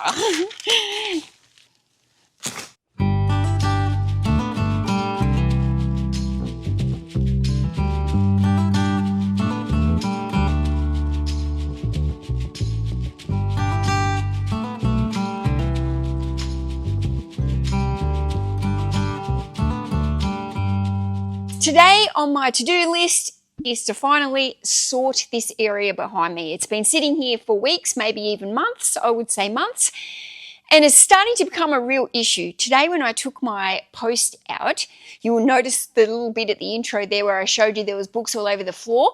That was me knocking the pile over as I was carrying out my tub of Australia Post or my sales. I was taking it out the main door and knocked over that pile, and that has been something that I have been just missing every single week as I walk out the door. Every single time I walk past, I think, please don't knock those stacks. Please don't knock those stacks. Today was the day one of those stacks fell down. Thankfully, it was only one of the small stacks, not the large stack, because that would have been a nightmare. But I felt like it was the universe saying, yes, today is the day that you need to sort this table, Mel. These are all women's weekly cookbooks, and they're kind of like a magazine style cookbook. And there's a million different styles: chicken, beef, sauces, slow cooking. These books here, they're not hugely profitable if I sell them individually. However, if I sell them in a bundle, I can make them work. So the goal is to be able to create a solution that I'm able to separate these into subgenres, so then I'm able to go along and pick out from those subgenres and make bundles. Now, these books are all fiction, and this is the fiction nook that I've been creating for my bundles. You can see I've done quite a lot since the last video. I've been plodding away at this all week. Big pile of Star Wars books here. So I've got a lot of Mills & Boon ready to go in the photography pile. Mills & Boon are something that I do like to consistently add to my store.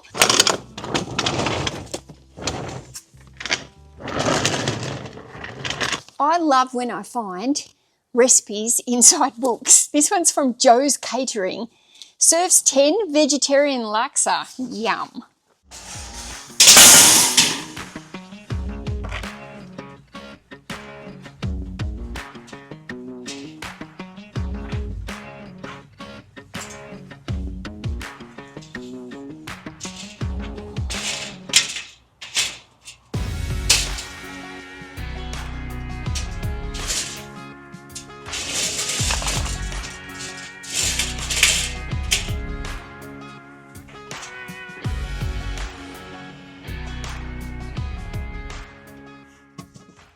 So I'm just trying to separate them into some categories at the moment.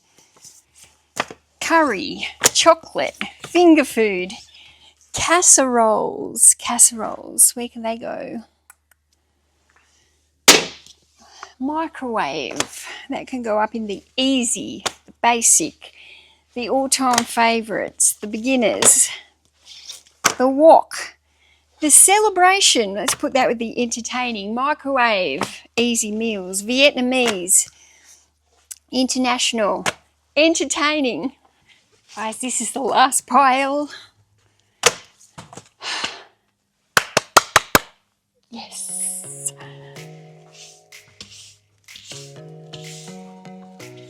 I can get a trolley through. Oh yeah, that makes a massive difference. And once these cages go as well, because they're not in here permanently, they're just here at the moment because I've got too much inventory. But once those cages are out, like, there'll be so much room here.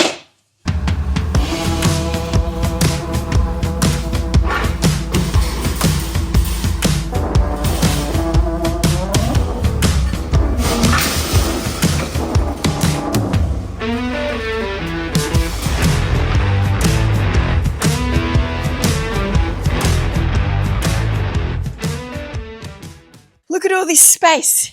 Woohoo! Now I can actually work on this without feeling like I'm claustrophobic pushed up against these cages of books. This one is sold for $35. It's just it's very, very chunky, isn't it? And this one is called Machinery's Handbook, the revised 21st edition. Only like small sizing, but very thick. That one is sold for $35 and that's been listed since September. So it's only a new listing. Okay, F2. Oh, wait. This reminds me, there's my beautiful trusty Peloton spin bike that I absolutely love and yet I always forget to use. No, I don't forget to use it, I just don't use it. Last week, part of my goals was to use the exercise bike twice. Just to let you know, I failed that goal, that weekly goal. I didn't use the bike once. This book is sold for $20 and it's by Jack Rhodes, Reflections of a Fisheries and Wildlife Officer. There you go. Heads and tails. No, is that it? Heads and tails. Just got a phone call from my doctor. So I'll tell you the story. About 10 days ago, not last Thursday, but the one before, it was late at night. It was probably about nearly 10 o'clock at night. I just finished doing a Zoom call and I was talking to Tom on the phone before I went to bed. And I could hear this big blowfly, bzzz, you know, in the bedroom. Honestly, I hate the sound of a blowfly. And I was talking to Tom and I was getting ready for bed and I was like, I am not going to be able to sleep with this blowfly zapping around my room. So I put Tom on the speakerphone. I got up, I looked around my room. The tracksuit pants that I'd just taken off to put my pajamas on were sitting on the floor, so I grabbed them. And you know when you get like, I'm going to explain this. You know when you get a tea towel and you like spin it around like this and then you whip like somebody's butt or something? Like, that's the only way I can explain it. But I picked up the tracksuit pants off the floor and I started to spin them around in my hand so I could whip the fly. Anyway, it was up high on the roof, so I stood up on the bed as you do. I got these twisted tracksuit pants and I whipped the fly. Well, that is the most stupidest thing I could ever have done for my shoulder that I've been struggling with since June, probably. It was July that I had cortisone and had the ultrasound that said I had bursitis. And that was quite possibly the most stupidest thing that I could have done, was to whip this fly. I whipped it without even thinking, as hard as I could, and I dropped to the bed in the fetal position, holding my shoulder, screaming. Tom's on the poor phone, on the speakerphone. He had no idea that I'd even gotten up to hit a blowfly. Like, I didn't say to him, hold on, let me grab the fly. I just kept talking to him while he was on speaker. Next minute, all I can do is hear me screaming. And he's like, what's wrong? What's happened? Are you okay? What's going on? And I'm just like, couldn't even catch my breath. It took me a while before I could just say, my shoulder. I swatted the fly. So anyway, honestly, the pain was like 10 out of 10, acute pain. It felt like I ripped it. It felt on par with childbirth, and I've naturally birthed 4 children. It was the most painful thing that I've experienced in many, many, many years. And I don't know, I just had the worst night's sleep that night and I just knew that I'd done something else for it. So went back to the doctor, had an MRI on Friday to see if I have actually like torn. Because I feel like I've had obviously the ongoing bursitis problem, which is inflammation, and it just makes everything painful. So I can still use the shoulder, I can still do everything. It's just that it's painful every time I reach up and do stuff. And then obviously if I overdo it when I go to bed at night, I just have the worst night's sleep. But this felt different. This felt like I injured something that hadn't properly probably healed enough. And anyway, that doctor just called and the MRI results are in this morning and he wants to see me tomorrow. So we will soon find out if I have done like an acute injury to it, because this is different. The other stuff is the bursitis has been built up from like repetitive actions that I do in this business, the carrying of the books, the repetitiveness of reaching up to the shelves and stuff like this. Whereas this is like an injury now. So whether or not that also impacts how they deal with it. I don't know. So I'll just show you.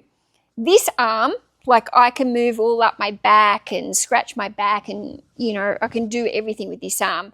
This one goes to about here and it's like there's an impingement in it. I can't bend it.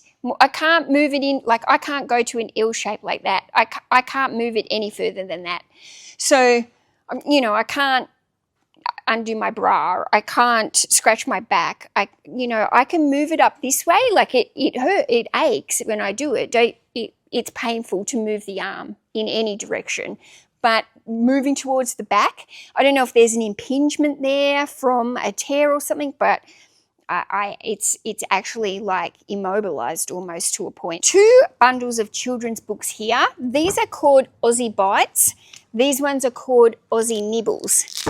Now you can see how the corners bit off them, and this one's like nibbled in the middle. So that's how you can tell the difference when I'm lotting them up, and I do try and keep them like as the nibbles or as the bites, because they are for slightly different reading ages. The nibble ones are for a slightly younger age group than the ones that are for the bites. So maybe that difference of 1 or 2 years, maybe it's like 5 to 7 and then maybe like 8 to 9 or something like that. But that's a great sale, those 2 bundles. These are only new listings, and those ones, yeah, have sold for $99. So that's amazing. Oh, I can't tell you how good it is to walk along here with a trolley. So good.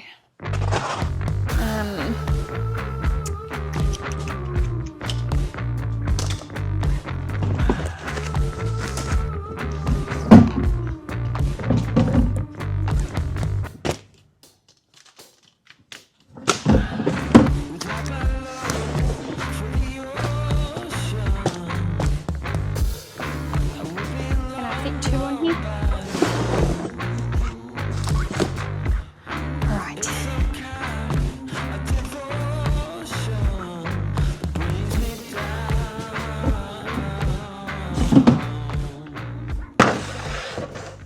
I do like having the boxes set up here straight away. I hate it when these benches get filled with books. It's one of my pet hates. This is probably the best solution that I can think of at the moment, these tubs. They are, as Tech and Sports would say, they are low cost, no cost. I don't have to buy them. Tom's got thousands of them just sitting on pallets.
All right, so let's fill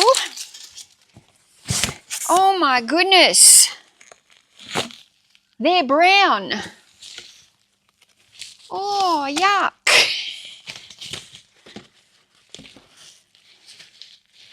Same size. They haven't got smaller. Oh my goodness, they're brown.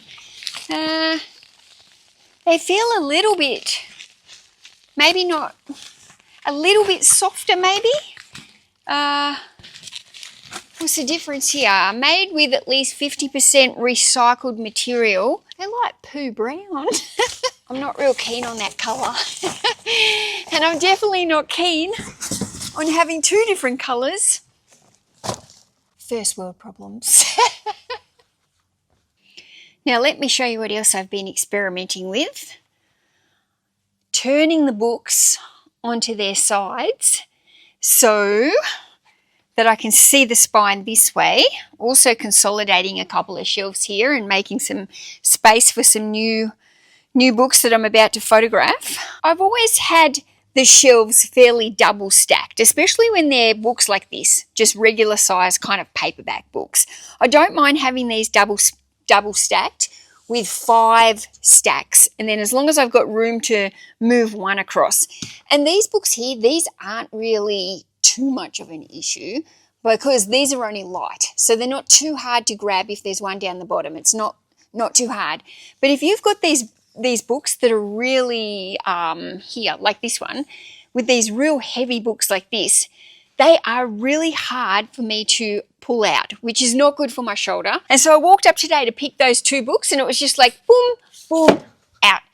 It was so much faster. And so because of that, I've now gone along and started condensing and consolidating and standing some of the books up on the shelves that I can see that have got smaller amounts of books. On some of these shelves, there's too many books to be able to do this yet. But if I just keep going along shelf by shelf and consolidating and making some new shelves, and as I do that, starting to move to this type of book storage, I think it's going to be heaps better. I'm looking for ways to definitely work more ergonomically for my shoulder. Like there's just got to be some changes, or I can guarantee within 12 months I will not probably be able to keep doing this. So I've got to make changes now so that I can keep selling books for a longer term, or else I just don't know what the future for me is with selling books if I can't heal this shoulder. Because the problem is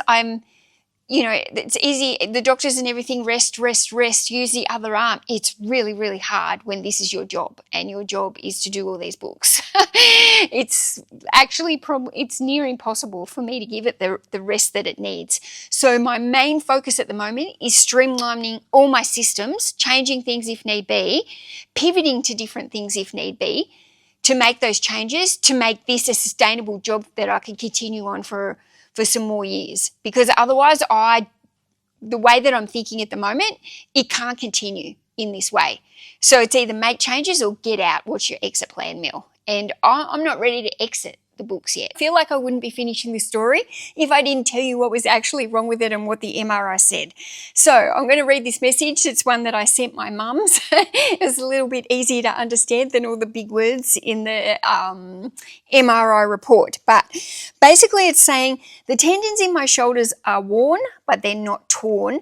The main tendon at the top of my shoulder is called the supraspinatus, and that is showing tendinosis and fraying.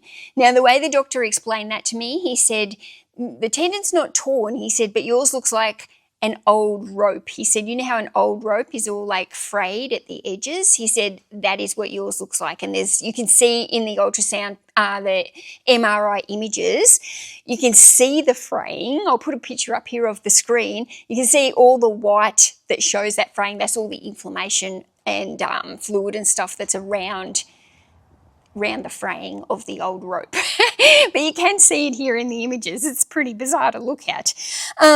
So basically it's all still attached. It's just very overused. So yay. I mean, the thought of a old rope that's all fraying and that's what your tendon looks like inside you, doesn't sound great, does it?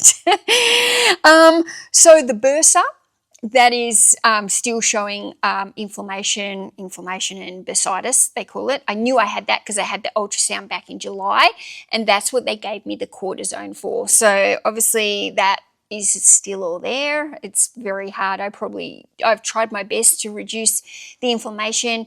I've cut things from my diet. I've cut soft drinks. I've changed my diet by, eating more clean, and I had the cortisone, and I'm trying not to move my arm in the same ways. I'm trying to actively be cautious of reaching up and making some changes here in the warehouse of my day-to-day, because this is my dominant arm. I mean, even just driving the car hurts, having your arm stretched out holding the steering wheel hurts. So it doesn't matter what I'm doing, it's painful, but I'm trying to alleviate that by making different processes.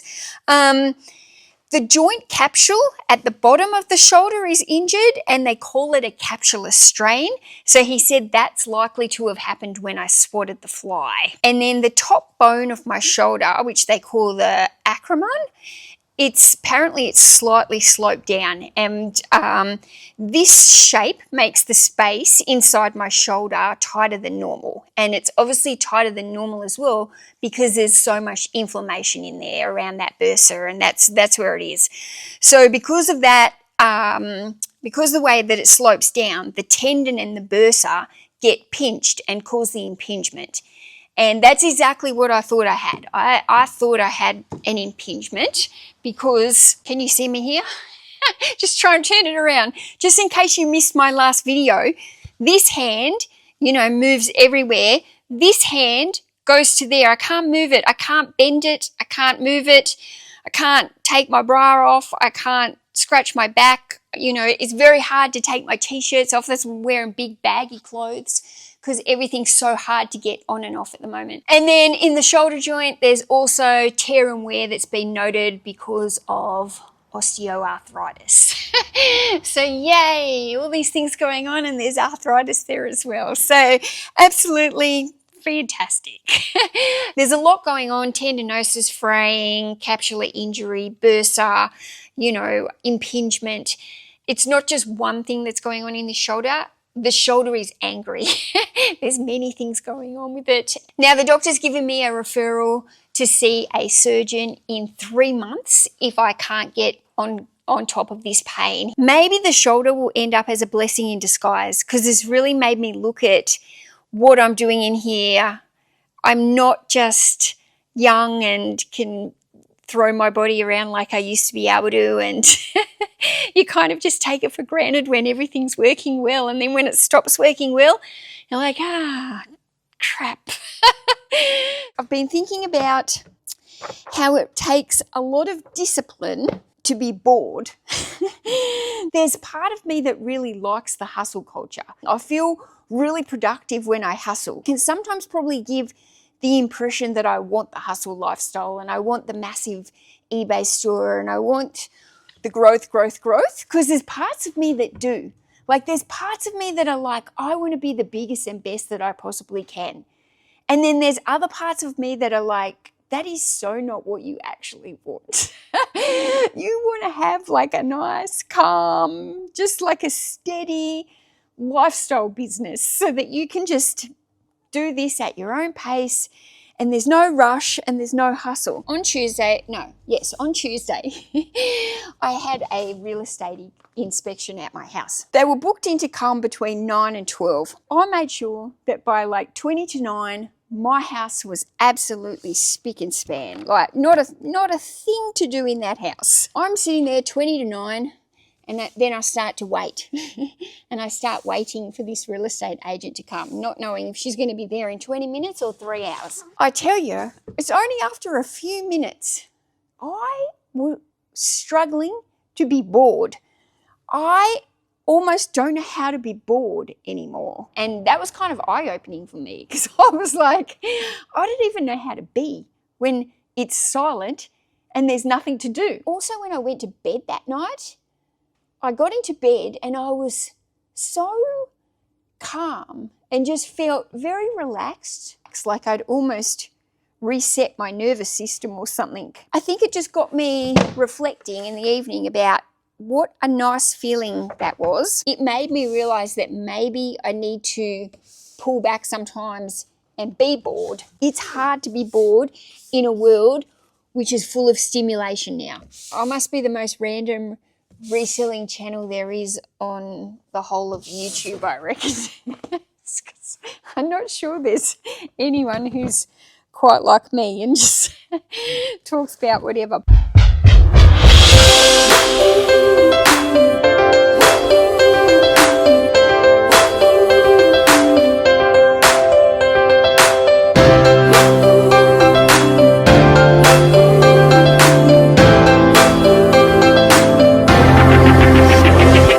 We've got a dining area.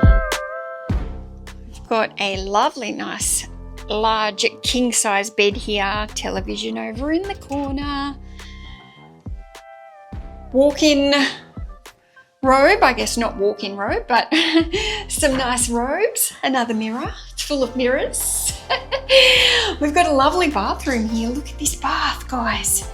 Beautiful big bath. We've got a shower, toilet. Woo! We've got a balcony, I think. Let's have a look at the balcony. I haven't been out on the balcony. How do I get out? Can I get out? Here it is.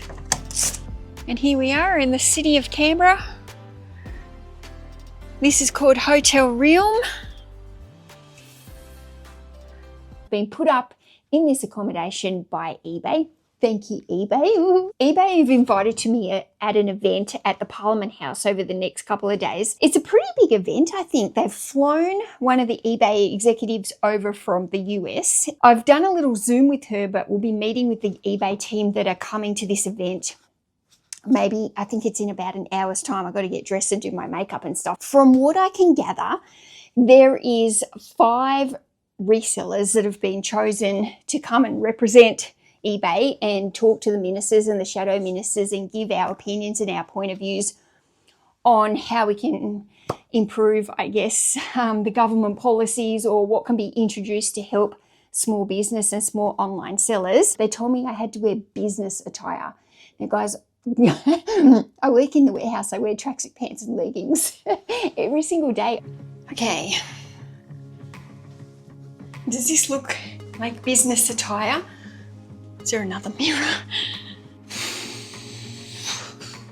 I'm nervous. This is as businessy as I can get. I'm really nervous. I feel like I don't really know what's going on or what's expected of me. Quite like a glass of wine, but I'll wait till dinner.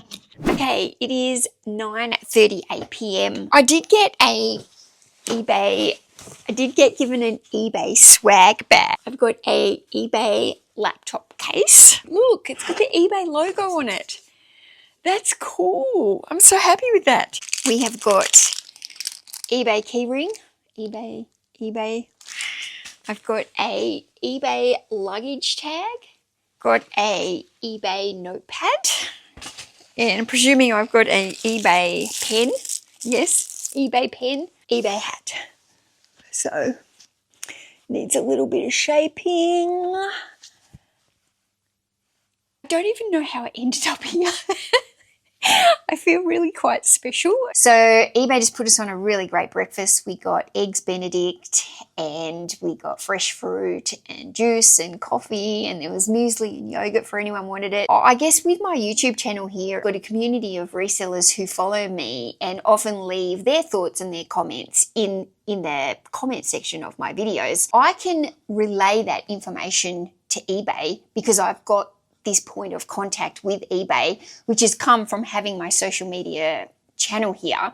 So don't take that for granted, because I do have a voice with eBay where a lot of other resellers don't have that voice, so to speak. So I never take this role for granted, and anytime I get invited to do something with the eBay team, I take that role quite seriously, because I know that I'm not just there representing myself, but I'm representing like a whole wider community that follows me and the feedback that I hear off everyone else. I'm nervous. Can you tell I'm nervous? I'm excited to be here in Canberra this week with 6 of our incredible eBay sellers. We've been meeting policymakers to talk about how we can all better support Australian small businesses trading online. From fashion to car parts to collectibles, the message is the same, which is that eBay is an engine for small business growth. It's been really wonderful to see how Australian small businesses are using the eBay platform to reach the world. And at eBay, we are going to keep investing and innovating on behalf of our selling community, as well as helping policymakers to understand how future regulation can enable opportunities for small businesses across Australia to build and thrive. What eBay does is we will sell to people that wouldn't normally buy from us, and we will sell parts that we don't normally sell. Because they trust eBay, they trust the platform, so hence they find us and buy the parts. I feel very grateful to be on eBay. eBay has changed my life over the last 7 or 8 years. I've learned so many new skills. I've met so many new people. I just can't imagine what life would be like without selling on eBay. Our personal ambitions are so well tied to eBay's, and I think that's why it's been such a magical partnership for us, and one that we are so proud of, because the values that eBay is expressing in this environment and more generally in what they do each day really do represent the way that we think about how business should be supported. If I couldn't sell on eBay, I could try to sell on my own platform, but I would have to do a lot of marketing. I wouldn't have just the eyes on my products anymore that eBay gives me.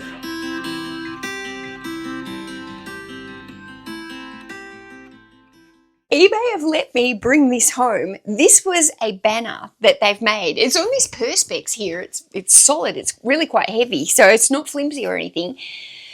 eBay had this banner there. All of us, all 5 of our sellers had one of these for our store. And yeah, we got to stand next to this, but I've never had my name on a store. It's got, I don't know if you can read this. It's got the little spiel there that I think they've taken from my About Me page on my actual eBay store. I think that's where they've got that from. But yeah, I just thought, I asked them if I could keep this because I've never had my name on a banner or something, and I might never get anything like this again. And I think this is a good keepsake, and I really think that I would like to hang this in my warehouse. I always come away from these events feeling inspired, like I want to push bigger. I learn so much from the networking of the people when I come to these events. I'm so excited with my sign. If you have sat here and watched this entire video, oh my goodness, thank you. Thank you so much. If you have watched any of my videos throughout this year, thank you so much. If you have watched me for all the years that I've been doing YouTube, thank you so much. I just, honestly, I'm so very grateful for all my followers, for eBay, for the experiences that I've had over these last couple of years, for having you listen to me complain throughout the year about all my woe me with my shoulder. Guys, I'm so grateful for every single one of you. 2020, 2025 wasn't my greatest year, I'll have to say. It was, when I look back making that video, I realized that it was a difficult year for me, and but still so many wonderful experiences. I still met so many wonderful new people throughout the year, and I'm so grateful for every single part of it, the good, the bad, and the ugly. And I just want to say thank you. We're going into 2026 now. Positive vibes for a fresh, healthy, happy new year where we're going to make lots and lots of money. And I look forward to seeing you for fresh new videos coming back now. Thank you for watching. Bye guys. Love you all.